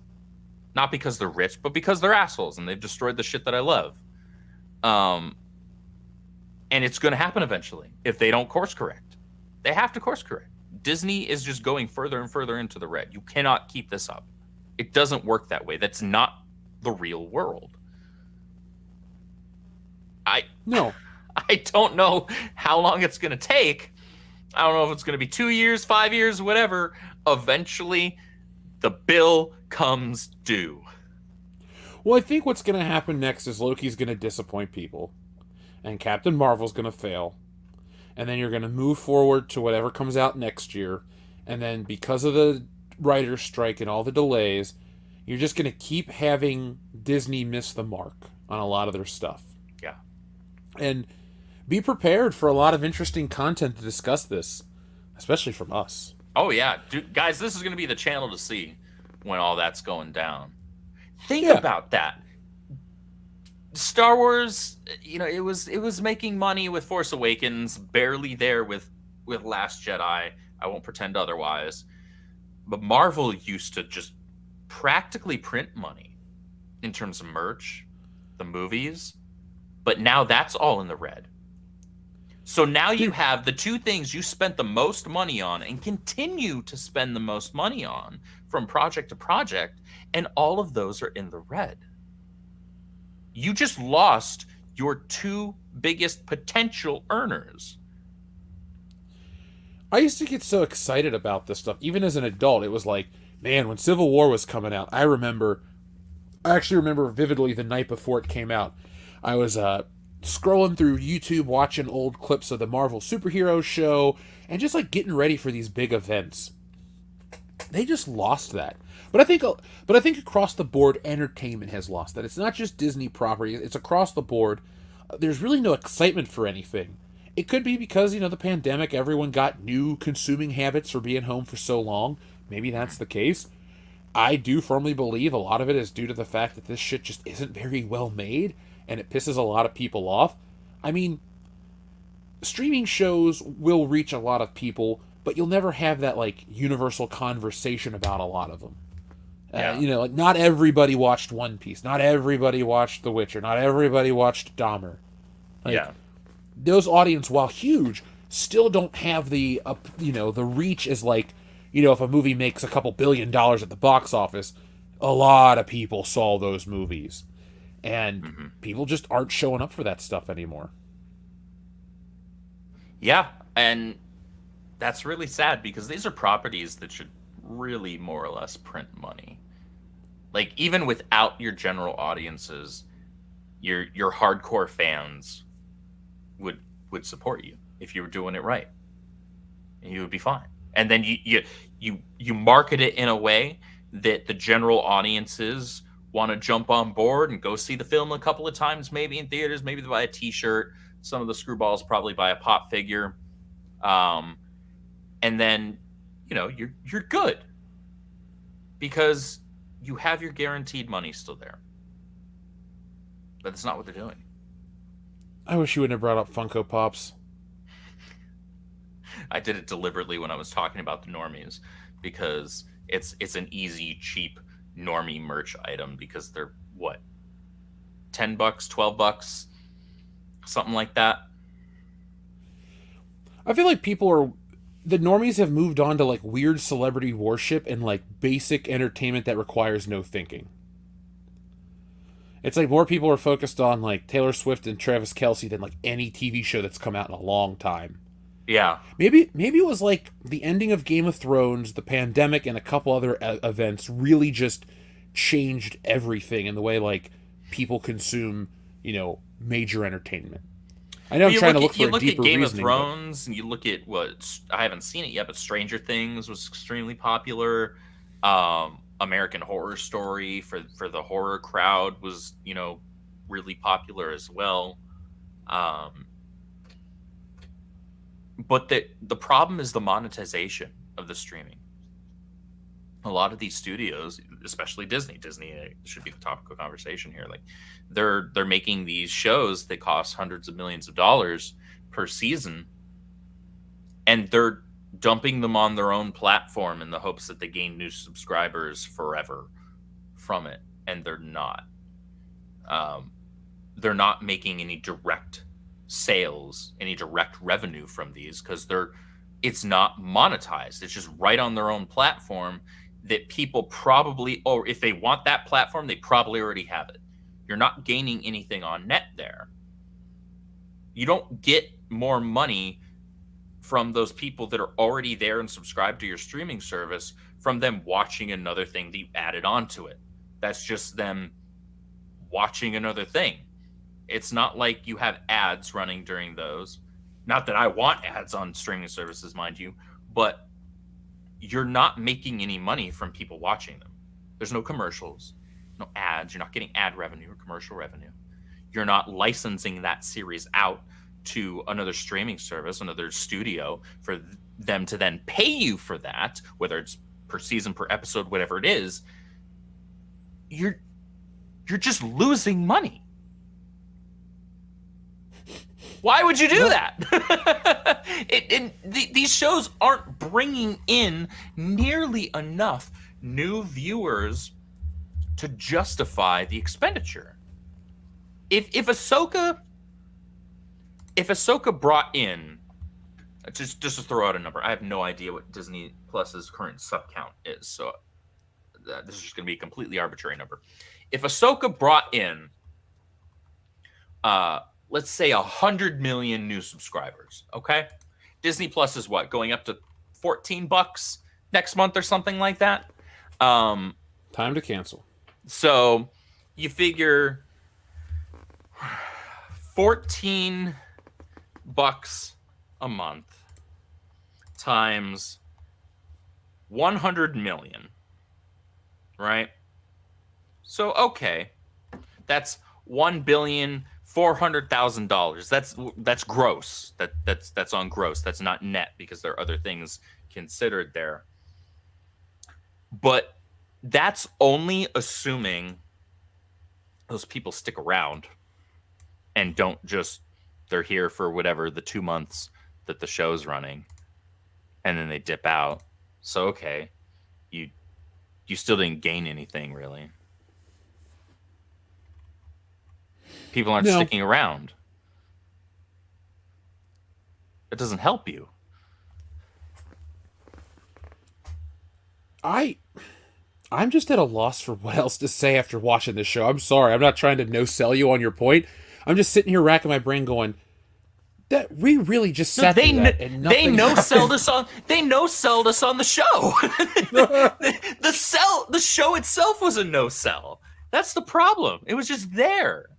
That's what I keep saying. And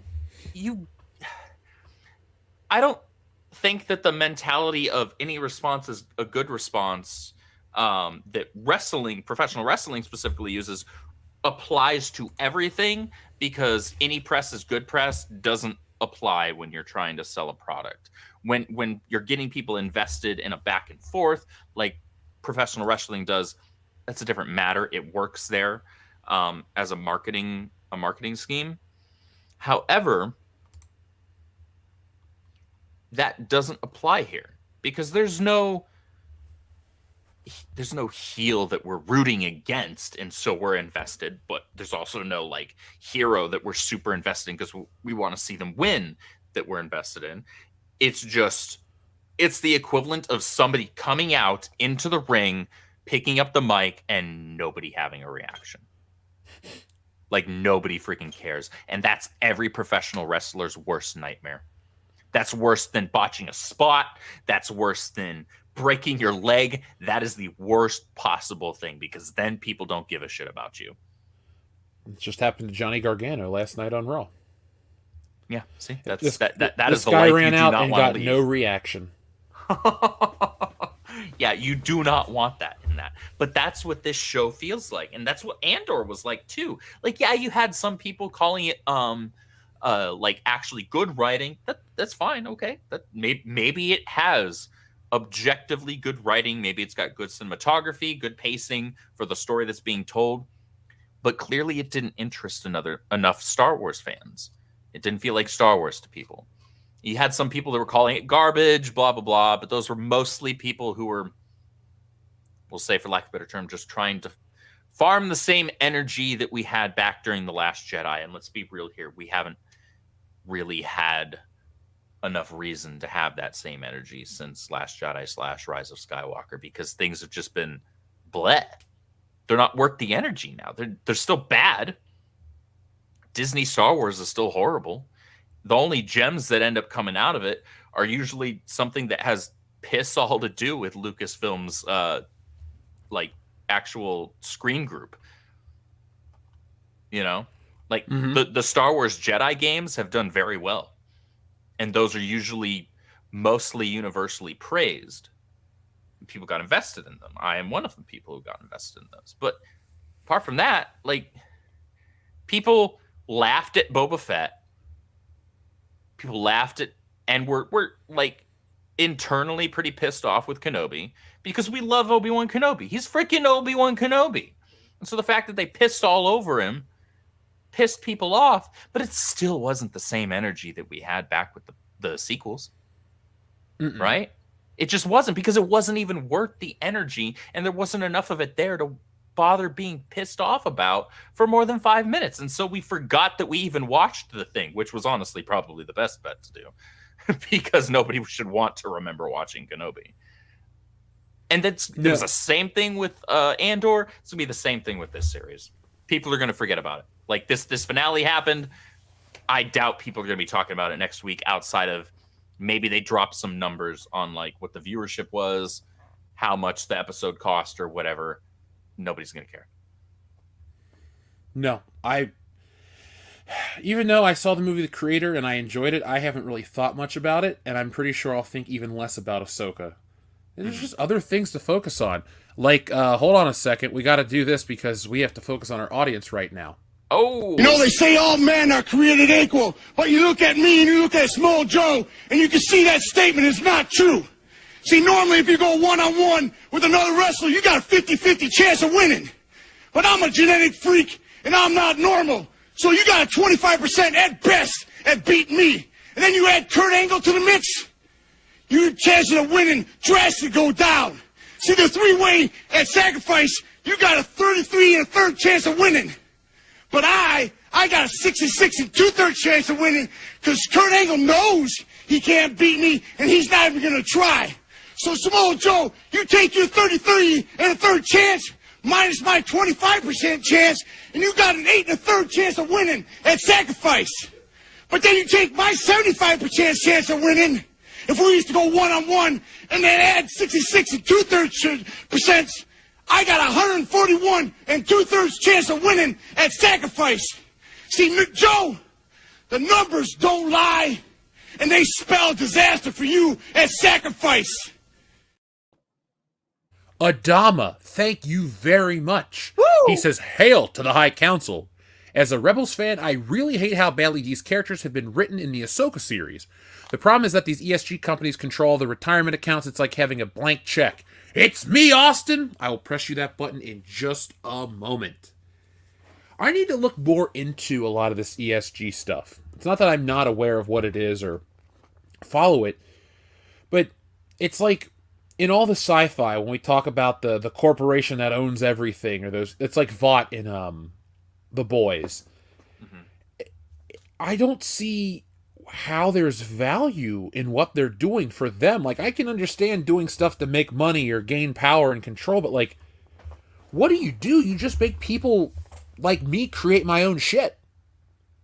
Mm-hmm. Like, for all this, let's just say everything that Disney Star Wars followed was because of the directive of an ESG corporation. Okay, well, it just like made a dude like me go, hey, I'm going to do my own story about Star Wars and how I feel.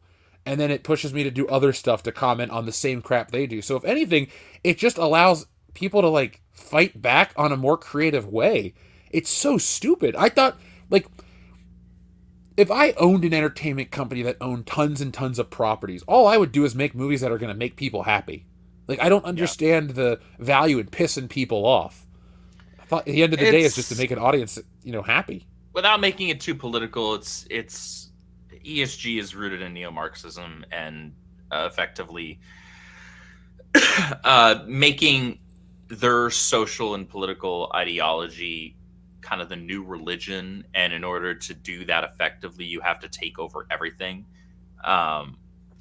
It's this whole thing, and there is something there. However, I think people give a bit too much credit to ESG in this space, more credit than they ought to be when it comes to why these things are bad and why they continue to be bad, because these companies are going further and further into the red. And Valiant and Pro and Script has said this before as well.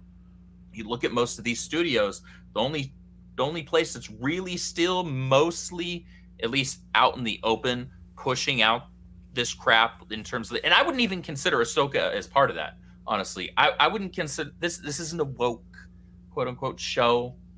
Yeah, I couldn't see what would be woke about it. You had like two women. Like, if you're complaining about there being female characters for the show, I don't know what you were expecting. Ahsoka's been around for more than a decade. She's a female character in Star Wars.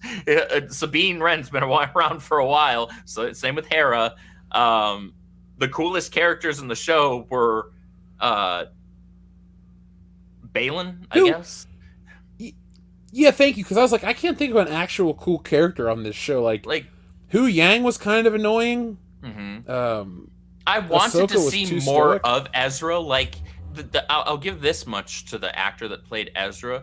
He was likable. Like, I wanted to see more of him and see if they would do more with the character, but they didn't, unfortunately. So even then, but it's primarily Disney that's still trying to push the social ideology stuff, and they're getting further and further diminishing returns. And I don't, like, if you want to make the ESG argument, then everybody should still be doing it, but they're not. Very few studios are. And most of them have started to pivot. They're just still not making good content yet. No, and it's interesting how every fan base has a complaint about, their favorite property. But you should remember that these companies should listen to the fans because the fans pay the bills, not I know whatever could fund these things, and I'm not disputing that. But at the end of the day, if no one actually buys the thing or pays for the thing, like, for example, let's say one of these ESG groups is back at Disney Plus 100%. If everybody left Disney Plus, shareholders and people would force them to make changes and do these things. And I think we're just, like you said, it's just a Disney thing, and it's enough. But it's a Disney thing, and it's too much.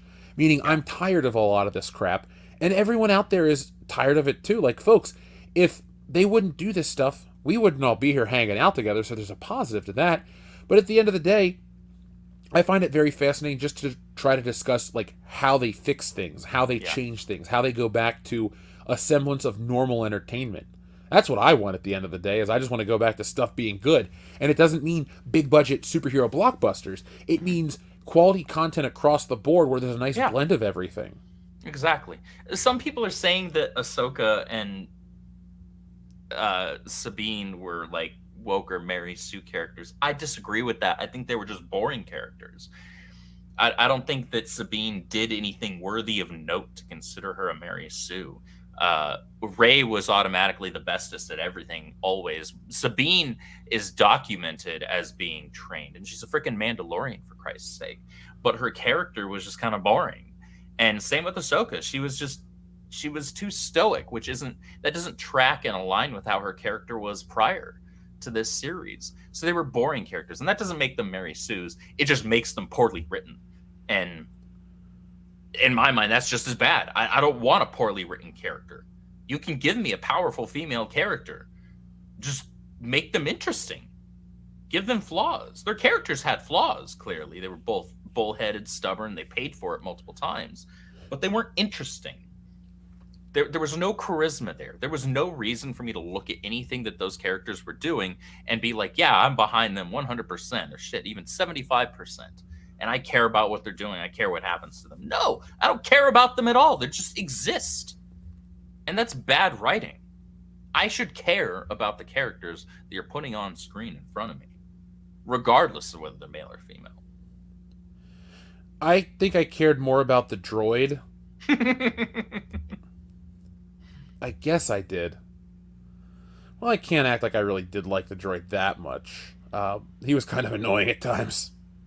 Which one? Clanker? Or what was Hu it? Yang. Was that his name? Oh, Hu Yang. He was... I love David Tennant. I feel like he was an underutilized character. I feel like they could have had some more interesting scenes between him and Ahsoka, and they just didn't. And it was because it was bad writing. It was because it was Dave Filoni writing. And he's not a good writer. No, he's competent at his art, and that's about it. Yeah. He knows how to tell people how to make things look nice. Well, it's not as much him as other people that know what they're doing already. Yeah. Like I've said, I knew the guy that designed some of these ships and stuff like that. Mm-hmm. And it's, Lucasfilm used to be a coterie of really wonderful artists. I feel like a lot of Disney stuff today is just, let's get who lines, especially at Lucasfilm, like in the story group, it's not about getting good writers. It's about getting the writers that line up with the ideals. That is 100% on record. We know about these writers' ideals. We know about the politics of Chuck Wendig and Justina Ireland and all of these people who say, if you don't like my politics, you won't like my work. And in the case of Chuck Wendig, that mofo went way too far and got fired, rightly so. Stop. Like, next year is going to be the most... Like, 2018 was a great year for a lot of YouTube content because a lot of these channels came up and people heard of them for the first time. Oh, yeah. But 2024 is going to be interesting because of the election, because these celebrities will not be able to shut up. These celebrities and these writers will say stupid crap, and they're going to try to outsmart each other by putting parallels into their work about this and that. It's like, look, I don't need your work to reference... It's like there's a difference between telling an allegory about a historic event or something important, like how the Twilight Zone does it.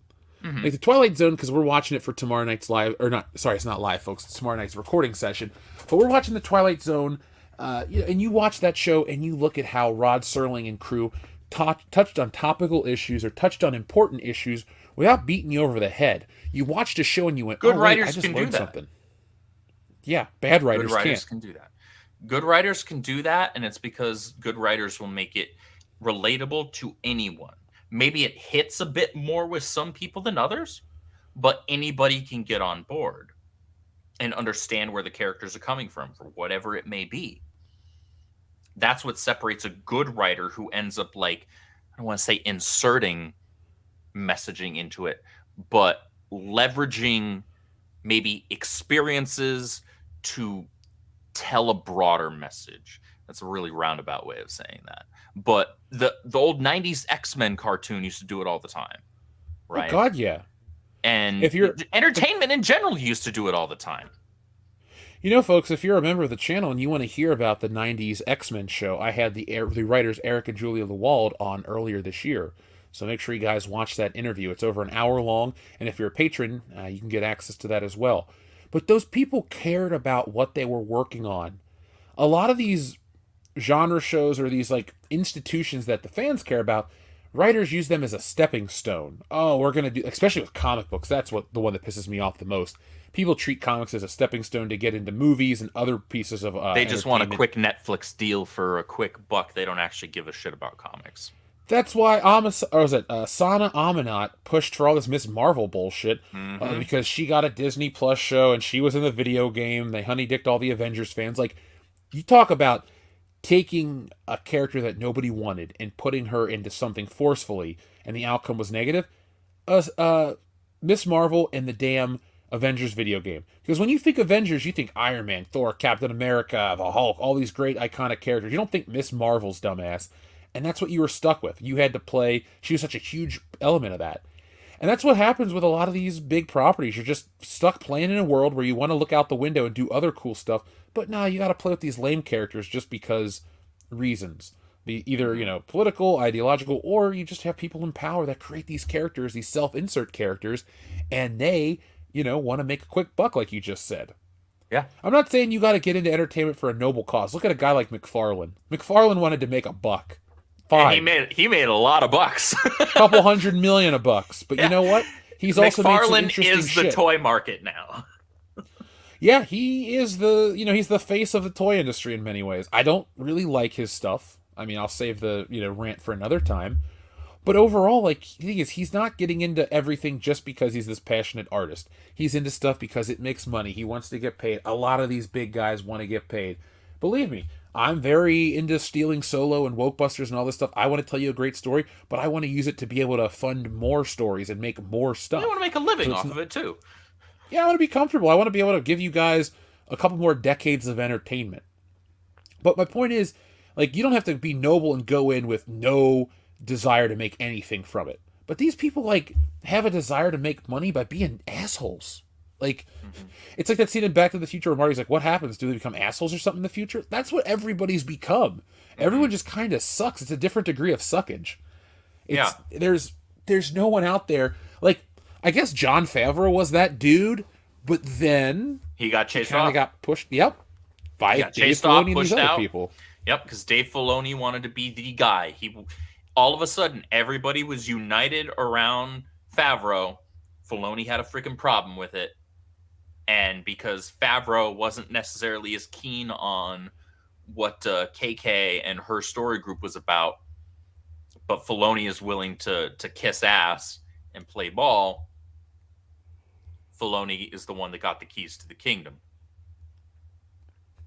Even though I wouldn't call Jon Favreau a perfect choice by any stretch of the word, I can still see in his work that he gives a damn. And that tells me that he'd be willing to bring in people that also give a damn and maybe understand a bit better than he does and work with those people. Whereas, Dave Filoni huffs his own farts and jerks off to his own creations. Did you see any of those articles about his wife? Oh, God, Dave Filoni's... Yeah. That was disconcerting and at once unsurprising. Yep. I mean, social media, like we say in the video, folks, if you haven't watched it, check it out. Social media gives you a look at everybody that creates your stuff. And sometimes people aren't going to like what they see with these creators. And of course, you want to separate, the art from the artist.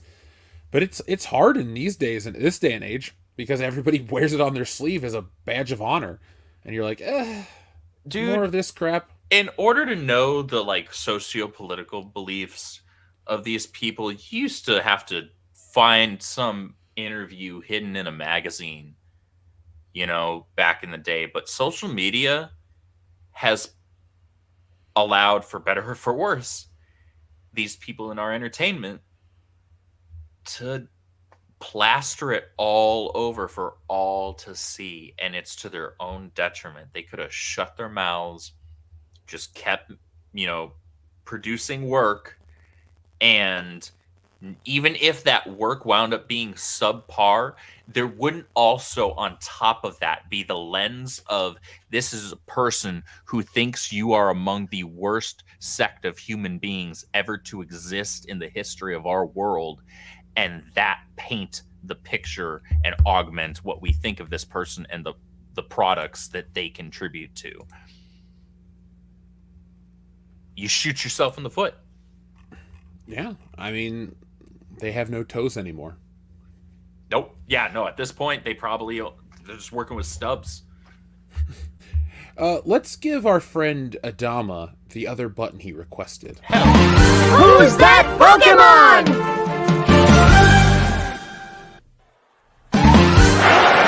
It's me, Austin! Oh, son of a bitch! Ah, son of a bitch. I love it. Best Good old moment JR. of 1999. Good old JR. Now, Adama, thank you very much. I want to tell everyone thank you for joining us here tonight. Yes, Dilv, it is Pikachu.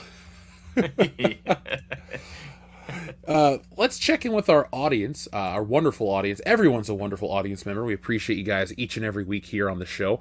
I believe we have Echo Base Network lined up, and I'm going to get a couple other channels on because we want to do a post-mortem and have a fun discussion about that as well. Boy, yeah. And be on the lookout. I always want to be honest with the audience. 2023 is the year I'm finishing up Wokebusters. 2024 is the year that WCBS does even crazier stuff. So be prepared. We've been working behind the scenes with new ideas, new channels, new stuff. And I'm very excited about it. So, like I said, I'm going to finish Wokebusters up by the end of this year and give you guys one of the best graphic novels out there. Definitely the most unique, original one that you've ever seen. And then be on the lookout for new stuff, exciting stuff all the time. WCBS can't be stopped and will not be stopped. And if you remember that old video, buck, buck, buck, low. Anyway, Albatross says, how to save Star Wars. Have all the characters do a DreamWorks-style dance number at the end of Ahsoka, complete with C-tier pop culture references. Oh, gosh. I know we're not children, but I feel like kids' movies are like much dumber than they were when we were kids, and I feel bad because we had some good stuff back then. Generations before us had some good stuff, but like in a post-Shrek world, it's kind of stupid. But again, it's not for me. Yeah. I get it. Did you not go and watch the Trolls movie? No. Neither did I. Not for me. Nope, never was. I mean, I went and saw Super Mario because I grew up with Super Mario, but never saw Trolls. I mean, to be fair, I guess we technically all grew up with Troll dolls as well. Just, I don't want to see a movie about toys, unless it's Toy Story. Yeah. I get Shogun that. Orta. Shogun Orta, what is up? He says, that jump, Ezra realistically should have been like, you just picked up a lightsaber 5 seconds ago. No, I'm not jumping. But come on, man. No character has to work for anything. We're just supposed to trust and believe that they can do anything because they're the best at it all. I laughed at that jump. I was very concerned that he was going to make that, they were going to make that mile-long jump. That'd have been, well, people would have liked it because it's Disney Star Wars. Escape from Barbie Land, what is up? He says, first Avatar 2 and now Ahsoka. Why is Disney so obsessed with space whales? Spoils. I don't... They were like squids mixed with whales. It's a weird design. Really weird design. I don't like how Disney Star Wars has this obsession with bringing more animals in. Mm-hmm. I get it. Even the original Star Wars had dewbacks and tauntauns and Ewoks and shit like that, but they weren't like... A tauntaun was a mix of so many different creatures. Then in the prequels, you get that weird thing that Obi-Wan wrote in Episode 3, those creatures that were on Kamino. Oh, yeah, oh, gosh, something raptor. That's gonna bug the shit out of me. I loved those things. And they made great sounds, and, like, there's a balance, but I feel like what they do now with the newer stuff is they just go, they're riding whales through space, and then you watch it, you're like, it's actually a whale in space. Okay. Oh, they're riding horses on the side of a Death Star or a Star Destroyer. Oh, it's actually a fucking space horse. Like, there's no originality to it. There's nothing like a dewback. A dewback's a cool looking creature. A Ronto is a cool looking creature. Yeah. But, they just don't try. And sci-fi and fantasy fans are the audience that you cannot bullshit, because they are the most dedicated. They are the ones that care the most. Their identity is tied into some of this stuff. And that's fine. People want to be Jedi. People want to be, Slytherin and all those Harry Potter houses. Like, you can't fuck with fantasy and sci-fi fandoms. They will never forget. Nope, we do not forget. We definitely do not forget. Because we go hardcore for this stuff. Actual fans, bet your ass. Adam Wofford, thank you very much. He says Star Wars has words for that. It's called Gray Jedi. Jedi aren't a thing. I hadn't even heard of that. I mean, I'd heard the phrase, but I don't really know any of the deeper meaning of it. Yeah, the meaning is that it's not a thing. Xavier to God, thank you. He says, would you guys rather buy and own the rights to Star Wars, Marvel, DC, Pixar, or Fox?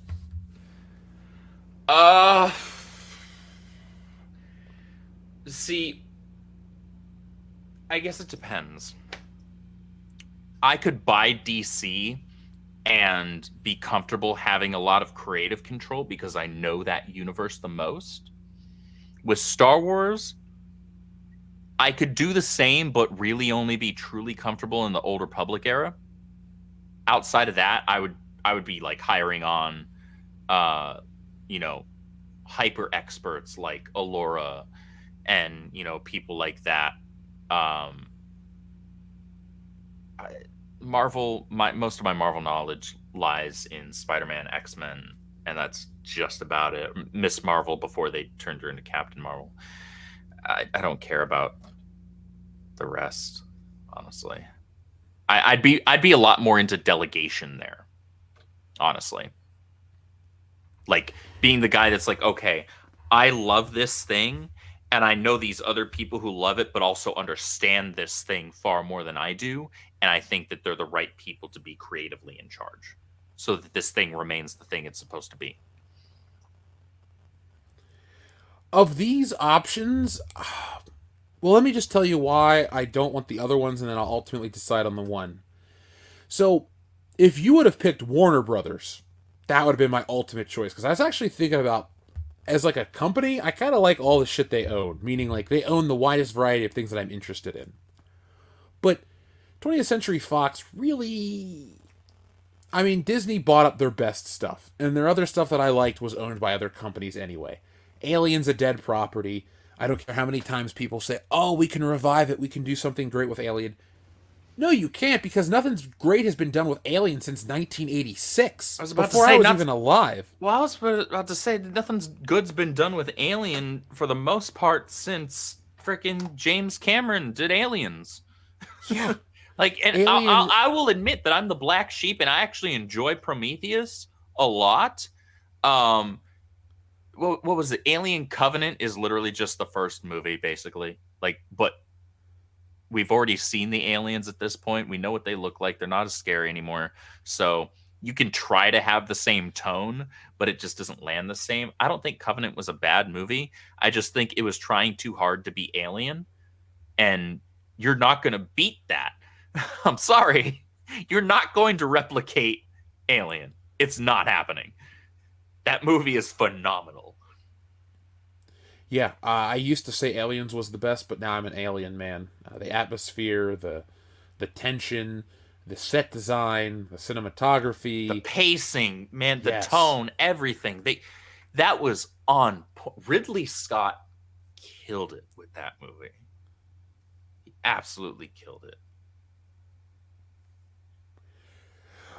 But your other ones that you mentioned, I wouldn't want Pixar at all, because I like one thing from Pixar, and that's Toy Story. It's really just Buzz Lightyear. So that's a no-no for me. I liked A Bug's Life when I was a little kid. But I don't care enough to be like, oh, I would want to buy Pixar. Yeah. And then we've already seen a solo Buzz Lightyear movie and it was dog shit. So there's that. Let's see. DC. I'm not that passionate about DC. If I was, you can't have Batman the Animated Series come back because Kevin Conroy passed away, and I don't, I don't follow their comic books as much as I do Marvel. Yeah. Star Wars, there's nothing to do with it anymore. You killed the only thing I would do is have a cartoon series based on the original characters and just their further adventures. There you go.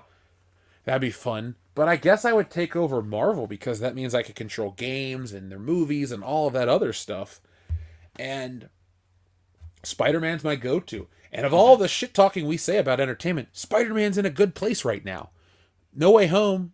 Or wait, yeah, that's it, right? No Way Home ended on a high note for Spider-Man. So that's a very interesting series of films you could make. And since I'm in control, it wouldn't be any bullshit. It wouldn't be what people call woke. It wouldn't be garbage. It wouldn't be Miles Morales. It'd be more Peter Parker. And I don't think anyone's tired of Peter Parker unless you're a Miles Morales tool. And then in that regard, you're probably not listening to this show. Yeah, probably not. Part of me hopes that there's some clause in that deal, that contract that Sony and Marvel have together that allows Sony to basically take back, because it was an extension is what they signed, if I understand correctly. They signed a sort of an extension that allows, Marvel Studios, Disney, to utilize Spider-Man in their film universe. Though Sony is still the studio that gets the bulk of the returns on that. Like, make no mistake, No Way Home was, what was it? Was it almost $2 billion or was it close to it? It was close to it. Most of that net, so after the theater takes their cut, after all the marketing costs and all that, most of the net goes to Sony. It doesn't go to Disney on that. I hope Sony just takes it back, honestly. And then they start the next Spider-Man trilogy. It's not even in the MCU. Because you can do that. You can start him fresh there. And honestly, I'd be okay with them just completely ignoring that Zendaya's character and whatever that fat kid's name was, just ignore that their characters ever existed. Start with Kingpin, start with some other street level characters. Fuck the rest. I don't care. Just tell some good Spider-Man stories, and I'm here for it. I don't need anything to be attached to the MCU anymore. And honestly, anything would probably be better off for not being attached to the MCU at this point. And I think if Sony wanted to just print money, they would do their next trilogy with Tom Holland, make him actually Spider-Man, not Iron Boy, then give us a send-off Spider-Man 4 with Sam Raimi, Tobey Maguire, and give us an amazing Spider-Man 3, and you can probably even start leveraging kind of various storylines there, because the thing tonally, the Amazing Spider-Man films would lend themselves better to some of the darker Spider-Man villains. I think if you want to do Kraven's Last Hunt, if you want to do Venom, you want to do some of these characters that are a little more violent, a little darker, you can do that with that, because that requires an acting range that Andrew Garfield has. And then put Holland in the street level stuff. Like, put him as far thrown away from the space travel shit and being part of the Avengers and all that crap that should never have been a focus with Spidey. Bring it back down to earth. Make him the friendly neighborhood Spider-Man, because it's what he needs to be first and foremost, always. And honestly, Sony could probably print money while Disney's over there losing money on every single film they pump out. I guarantee. Actually, I guarantee. All right, jabroni, calm down. TLJ Screwjob says, I'd like to thank Ahsoka for curing my insomnia. I could go for another nap. You're welcome. Adam, thank you for your very, very generous super chat. TLJ Screwjob says, Ahsoka has 141 and 2/3 chance of losing money, Disney Plus only. Yeah, I don't foresee this show making everybody sign up for Disney Plus. But if you say that, No. you're an asshole. Yeah, correct. You just hate female characters. Okay. Please say that to my 11-inch Bastila statue that I have. And then okay. proceed that to didn't kiss go my where ass. I thought it was going to go. Oh. What? Wait. Where did you think it was going to go? Never mind. Aurora Uplink says, Star Wars idea. A Hutt factory is producing private battle droids and assassin droids. The story follows one assassin droid whose owner frees it accidentally. Yeah. I would watch that. I'm open to Star Wars without the Force and Jedi shit. I don't like that. I'm not interested in it. I'm in that weird minority of, like, give me spaceship battles and droids and, the Empire and all that stuff. Like, I don't need... Like, in my Star Wars headcanon, there's just one Jedi, and it's Luke Skywalker reclaiming all of that shit. I don't care about anybody else practicing. I don't care about anybody else learning the ways of the Force. I know there's the EU, and that's fine. I accept that. But, like, cinematically, there's just one Jedi. It's Luke picking up what his father destroyed and redeeming him in the end. And that's all I need. To me, that's a stronger story. Having 55 Jedi on screen running around swinging lightsabers and bullshit just takes away from a lot of it. And, that's how I feel. But Aurora Uplinks, I like your idea. Adama, thank you very much. He says, I agree with the woke stuff in our favorite properties is changing, but I think that the audience has already stopped caring at this point. Will an audience be there when they finally fix it? What do you think? Not for a while, anyways. They've chased off. They chased off the longtime fans. It needs a reset. In order for something to have a reset, that means they need to throw out what's currently there and then let it lie for a while. Because right now, the brand has been damaged. Yeah, I think it needs time. It's not dead forever. It's just they need to let it go into a coma. Yeah, I wouldn't mind if it was dormant for a few years. But I personally, I'm with you. I think that the audience just has other things beyond, Star Wars and Marvel. There's anime, there's a manga. Video games really are the predominant form of entertainment right now. And gaming's huge. Everybody's playing something different. So the older audience, it's weird to think that we're in that category, even though we're not really even middle-aged at this point in our lives. But, I'll speak for myself, but I know there's a lot of people out there. I just find myself going back to watch old stuff and find value in that. I'll sit down and watch The Goonies, or Beverly Hills Cop, or Back to the Future, or Halloween, or Escape from New York, or, Superman, or something like that. And I'll just go back and find the value in these classics and really hold them more near and dear. I'm glad you stuff. I'm glad you said that, actually, because I had that exact same sentiment this entire afternoon while I was binging through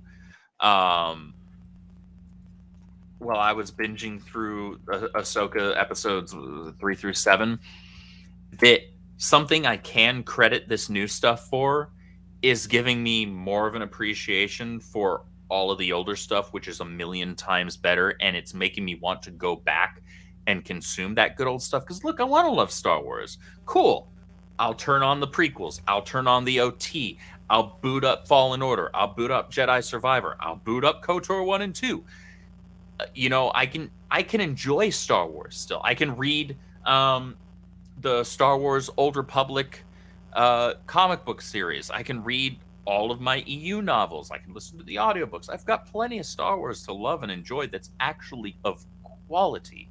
I can do that. Shoot, with comic books, I'm currently still going through my retread of The Flash in preparation for that video that Script and I are going to do here at some point. And I'm enjoying the absolute hell out of it. So I can still enjoy these things. It's just the new stuff that's being put out for it just isn't good. And so it's making me want to hold fast to that older stuff. Yeah, and I find myself in terms of comics, I go back and I'm reading stuff that I've never even heard of, but I know it comes from a certain era, and I'm willing to give it a shot. I've read more X-Men over the last year than I think I've ever read. I've read through a lot of Spider-Man. I've read through... Oh, dude, I actually read a Superman comic the other day, and I was pretty into it. Which one? I'll get you the information and tell you more about it. No worries. But like I'm just finding, like I said, I'm finding value in these other things that have been around for so long that I just, maybe I'm not into. You know, I'm going back and playing games. Like, everyone's gushing over how good or bad Starfield is. I went back to finish Super Mario Odyssey. You know, people are bitching about new horror movies being woke. I went back to watch a classic Friday the 13th movie. Like, the old entertainment is out there. Like with wrestling, too. You don't like modern wrestling? That's okay. I'll just go back and watch The Rock whoop Mankind's ass again. Like, I'm not any less inclined for entertainment, but I'm less inclined to support new shit because it just, the new stuff is so full of stuff that is antithetical to what, you know, entertainment is. And I don't need I don't need to watch my characters be trashed. I also don't need to watch my characters, you know, raised on a platform and be treated better than they truly are. But the characters I tend to like are some of the more popular ones, like a Spider-Man, and Spider-Man's as great as, you know, you can say. So I don't really understand how the modern treatment of the character is acceptable. But, you know, that's a topic for another day. But yeah, folks, I advocate you guys go back and watch your favorite classic stuff. And we hope that WCBS is some of your favorite classic stuff as well, even though we're still producing new stuff that's of the same level. Check out our back catalog as well. It's always fun to go back and see what was going on in the world when a lot of these crazy events were happening. Our friend Aurora Uplinks also says, I have a plan for a Star Wars TIE Fighter TV series. It follows a pilot and his life on a destroyer, as well as a command staff through missions. Sign me up for that one. That's the one I'll be happy to watch. I'll watch good or bad guys. I actually find the Empire just as fascinating because I think of them as just absolutely terrible and evil, but to watch them try to rationalize being the good guys, that interests me. I genuinely liked that part of Andor quite a bit. I mean, I think I was kinder to Andor than your average Star Wars fan. I thought the show looked good. I liked the slower paced stuff. But ultimately, I was a little... I can't say disinterested or bored, but I was ultimately a little underwhelmed because I knew what was going to happen to the character. Knowing where these characters are going to go all the time just takes a lot of the excitement out of it for me. So, maybe, you know, do a show about a character that doesn't have a history and a backstory, or a future that they're going to die in, you know, Rogue One. Just give us something to, like, not know where the character is going or know where they have been. I think that's another problem with a lot of genre entertainment. They build so much fucking lore and all this shit. You're like, I know every moment of this character. The mystery is what makes it great. Give me the unknown and let me fill in the gaps. It's like the end of the first Halloween movie. The most exciting part of that movie is the very end where they look out the window and Michael Myers is gone and you don't know where he is or where he's going to go next. Yeah. That's a great ending. Give me more of that. Not necessarily like literally the characters disappear, but give me more entertainment where I have to use my brain to fill in the gaps in a logical way that makes me want more. I'll be excited by that. Yeah, there's too much, and this is actually a problem with entertainment in general. And I think across the board in almost all mediums, especially film and especially comic books, I think far too much is shown.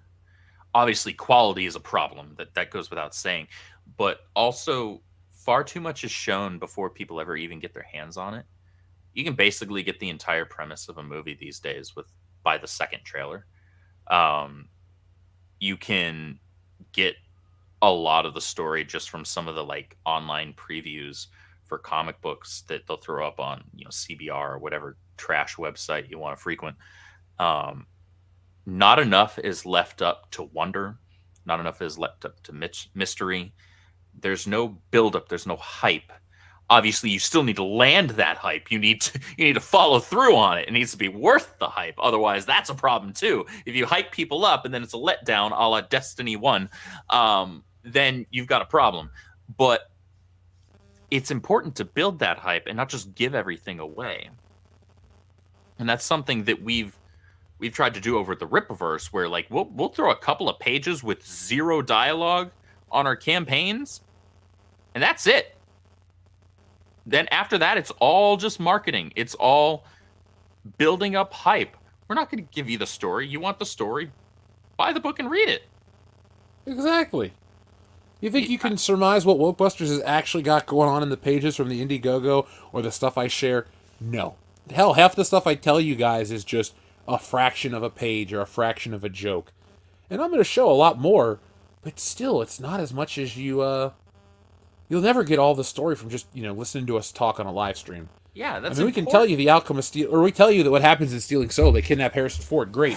You don't know what goes down, or the dialogue, or what Kendo's dad did to him as a child. Like, yeah, you just gotta read the book and find out. Yeah. And on that note, guys, make sure you go pick up a copy of Stealing Solo. Yeah, I think I got what? This case is almost empty, and I think there's maybe one more over in storage, and that's it, of the original printing. Nice. But I saw the interest over at the Comic Expo for the Phantom Menace edition, so I'm going to throw those up there. And if you guys want to pick one of those up, feel free. The toy cover is the one that most people like, and that's the cover that I did. Well, I did multiple covers, but that's the cover I like the best, because I like toys, and I like my comic books to look like toy boxes. That's why we have a real Wokebusters, Stay Woke, Truly Puff Ma'am toy box cover. That's the one that's got a lot of people talking, so... Yeah, like I said, folks, you'll have plenty of opportunities to pick up my work. People like it. People want it.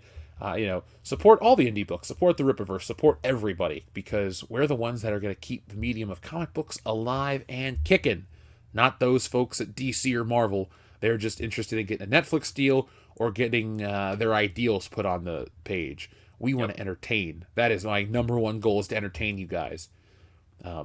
Luckily, what the stories are that I want to tell are entertaining to this audience, so I'm lucky. Hell yeah. Our friend Xavier to God has a message. He says, how do you guys feel if Tobey Maguire and Tom Holland accidentally swap places after No Way Home, before the first Avengers or before Infinity War? So, what do you mean, like, swap places? Like, we get a Spider-Man 4 instead of a Spider-Man No Way Home sequel? Sure. I mean, I'll watch Tobey Maguire play Spider-Man again any day of the week. I mean, yeah, I've never made it particularly secretive about my feelings on Tom Holland's quote-unquote Spider-Man up to this point. Is that what he said? How would you guys feel if Tobey and Tom had accidentally swapped places after No Way Home or before the first? I feel like that's several questions in there, because those are very different places in time. So one is like swap places after No Way Home. So you're saying like after Doctor Strange fixes the tears in the multiverse, as it were, the tears in the fabric of reality, that Toby ends up staying in the MCU's main universe and Tom gets sent to his at that point. Oh, you mean if okay, so that was all right. Oh, so if Toby stayed in the MCU after No Way Home is what you're saying, Xavier to God? I mean... we don't know that he hasn't. Honestly, I would like to forget that the MCU happened after Endgame at this point. I'm not excited for the that. 1 hour, 45-minute Captain Marvel film? Dude, how... We haven't talked about this, have we?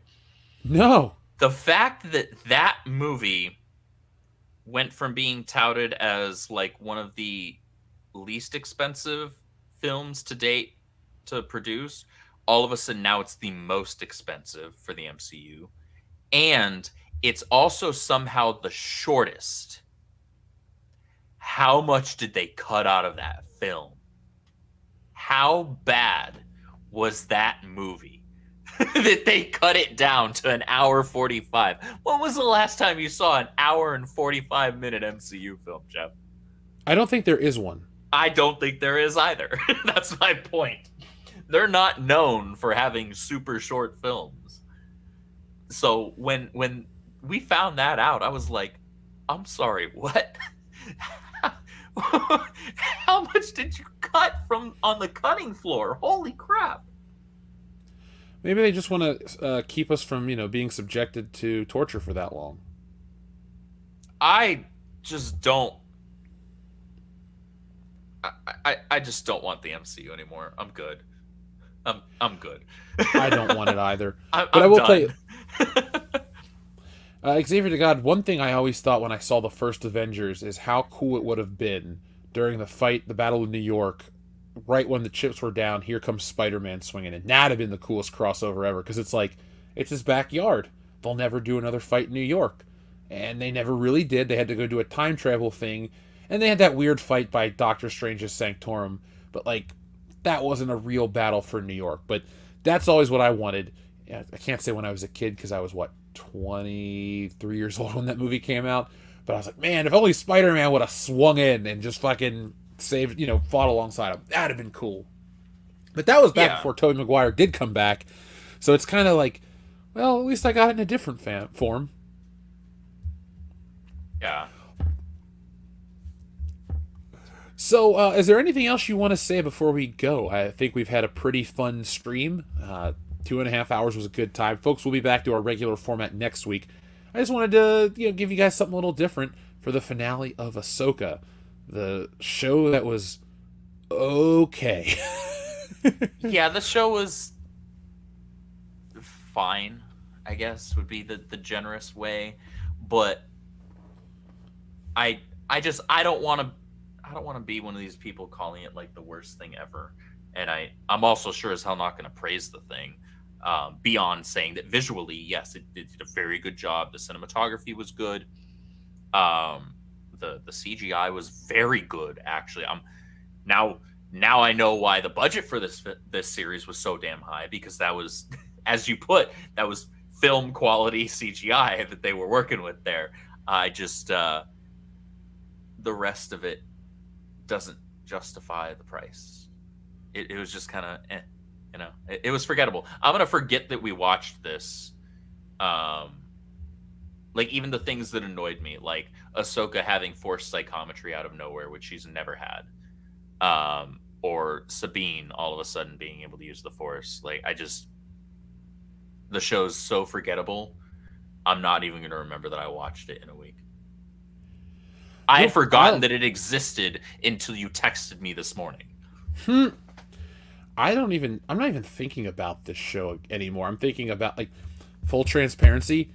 After we watched it, I turned on I have a copy of Star Wars The Specialized Edition, and I clicked on my flash drive and just let that play in the background to try to wash that shit out of my memory. Cause nice. I might boot up Jedi Survivor after this. You should, man. There's a way to keep Star Wars alive in my mind without driving myself mad, and it's just watching the first movie.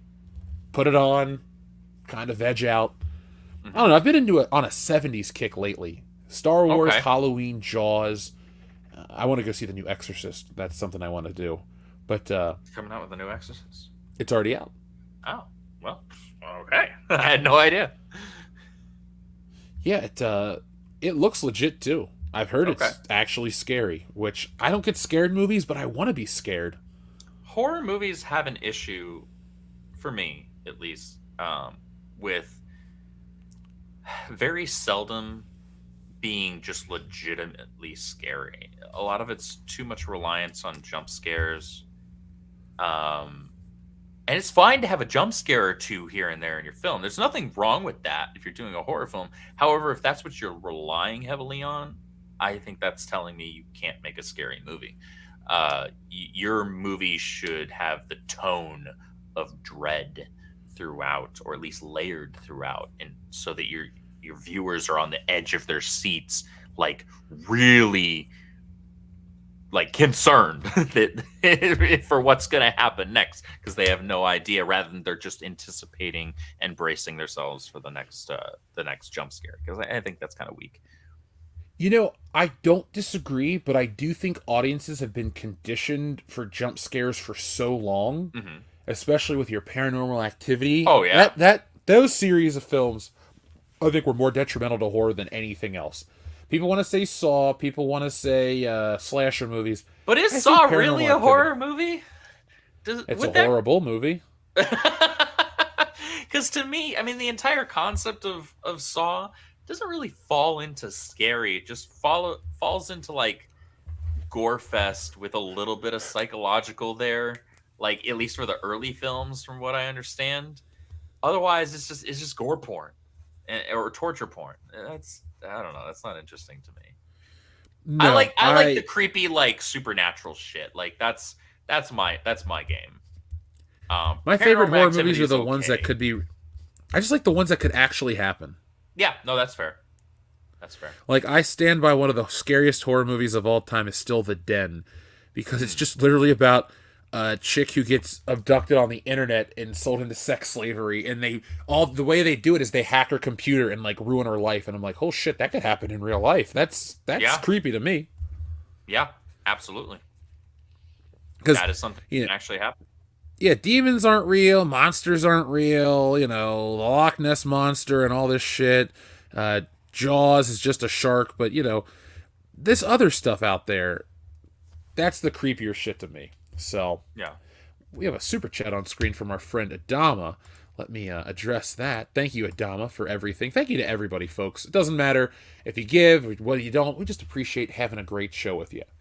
He says, this past weekend I had lunch at a cafe museum of 80s music and movie memorabilia. Shit, I want to go. And vintage arcade. Yeah, Nice. Can you just text me the information or email to me? Because I want to fucking go to this. I will go on a trip. What's the address, man?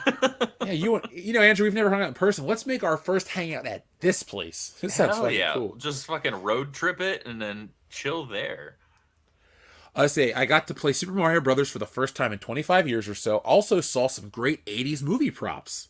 Ooh. Nice. Andrew, what are some great 80s movie props to you? I'm going to say, obviously, the DeLorean and the Proton Pack from Ghostbusters. Shit. Oh my gosh. What year was the first Predator? That was 87? Okay, yeah, it was late 80s. It would have to be his fucking the plasma blaster. Dude, everything in that movie's designed that so shit's well. cool as hell. And his mask too. The mask is cool as shit too. Oh, dude, it's amazing. And then was it 89 that Predator 2 was out, or was it 90? I think it's 90. It might be, because otherwise I would have added Predator 2 and been like, yeah, that staff was dope as hell.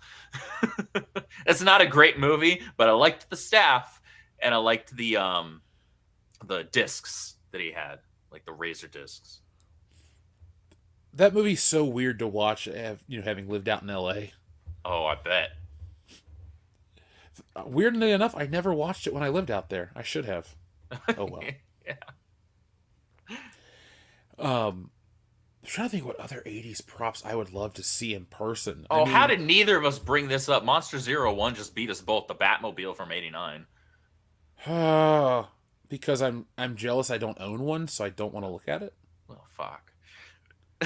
To be fair, I've seen the DeLorean from Back to the Future in person. I've seen the real one. Batmobile from 89 in person. And you didn't try to steal it? You're a bad friend. I also saw the Batmobile from Batman Forever.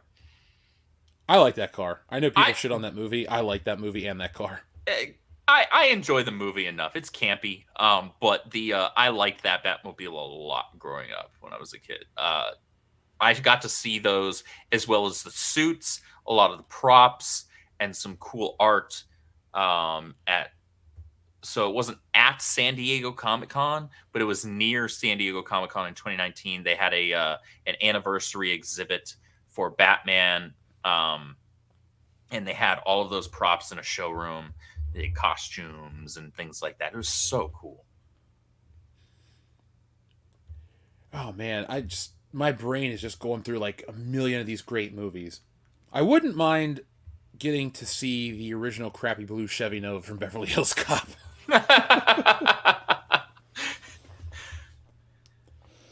I want to play some classic games too. I mean, I play Mario Brothers quite a bit because I have the Switch Classic, and I also I don't care about emulation. I'm about emulation. Some people are like, "Oh, it's it's wrong." No, I would take a high-end emulator with USB controllers that look and feel just like the originals, and I'm good. I don't need original hardware. Some people, if you want it, more power to you. I'm just with hook you there. me up. Hey, like if I have the original hardware, awesome. I still have my GameCube. But otherwise, I just want to play the game. And I'd rather not actually play it on the original NES controller. I hated that thing. That thing was uncomfortable to hold as shit. Even when I was a kid and had small hands. Right angles on a video game controller are just kind of weird. Yeah, it's just not a good controller design. And back then, everything was simplicity, right? So it makes sense. But the SNES controller was a huge jump up from that. Then they had the N64 controller, which I absolutely hate. Some people might not like that take. I don't like that controller. I said it. What y'all gonna do about it? I don't like the GameCube controller. Okay, see, I do like the GameCube controller, specifically for Smash Brothers. I just don't like the shoulders. Okay, that's fair. I can understand that. I still think either that general PlayStation controller that they used forever was great. I'm a fan of the Xbox 360 and the current Xbox controller. I really like that one. Series X? Well, it's kind of the same. Yeah, the Series X controller is the same as the Xbox One controller. There's just like slight variations. Like, didn't they just slightly bullnose the corners a bit more? Yeah, maybe. And there's a share button. Yeah. Okay. Other than that, I can't really tell, because I have both that I use for my Xbox. I can't really tell the difference. Right. But thank you, Adama, and I'm really jealous of where you went. We have a fuck, marry, kill from Xavier to God, who says Spider-Man, Iron Man, and Batman Begins.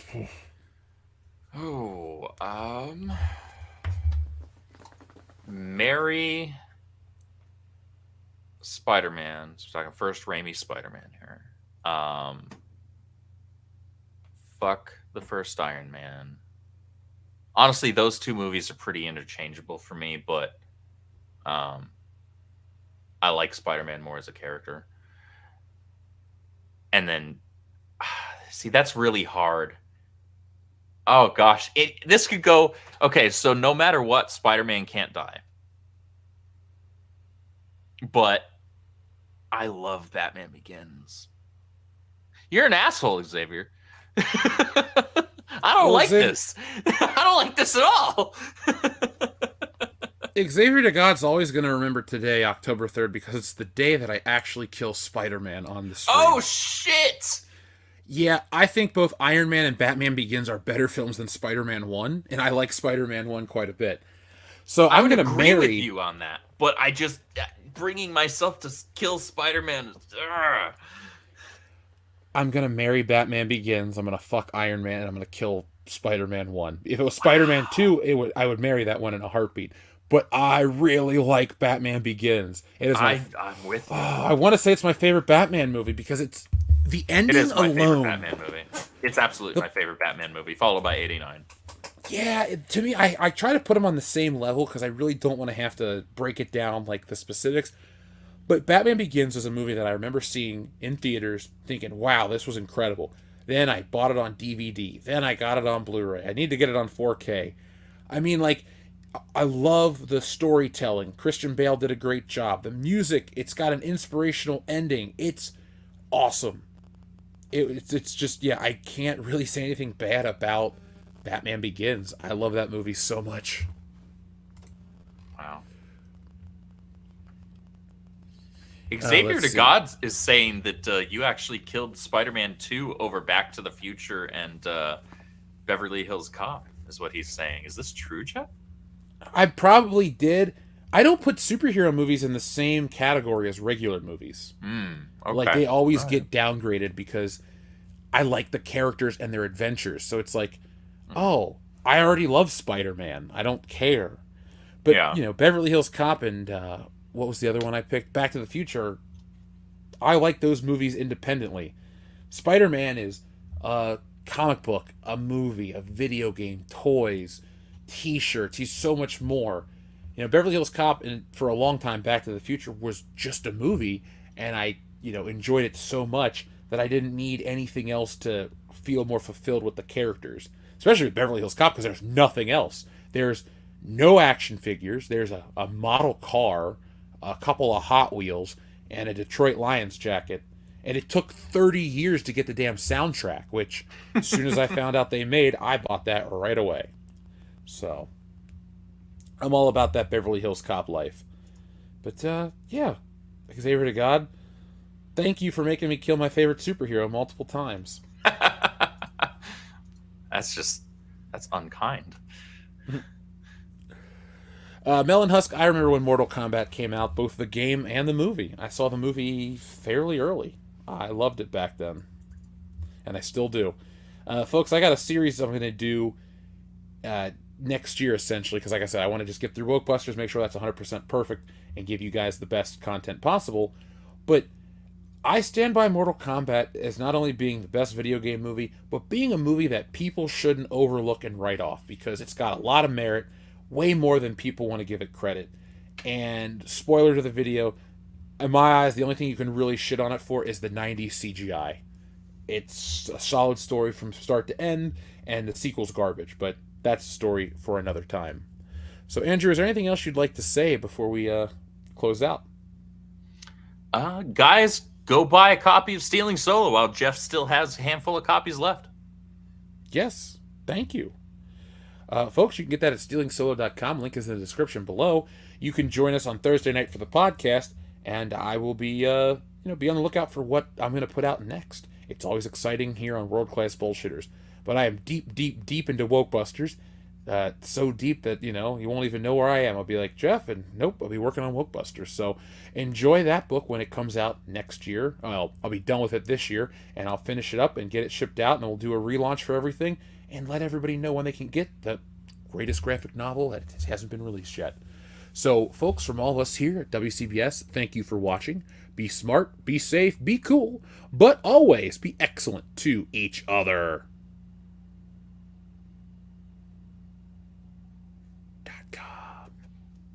I just like you.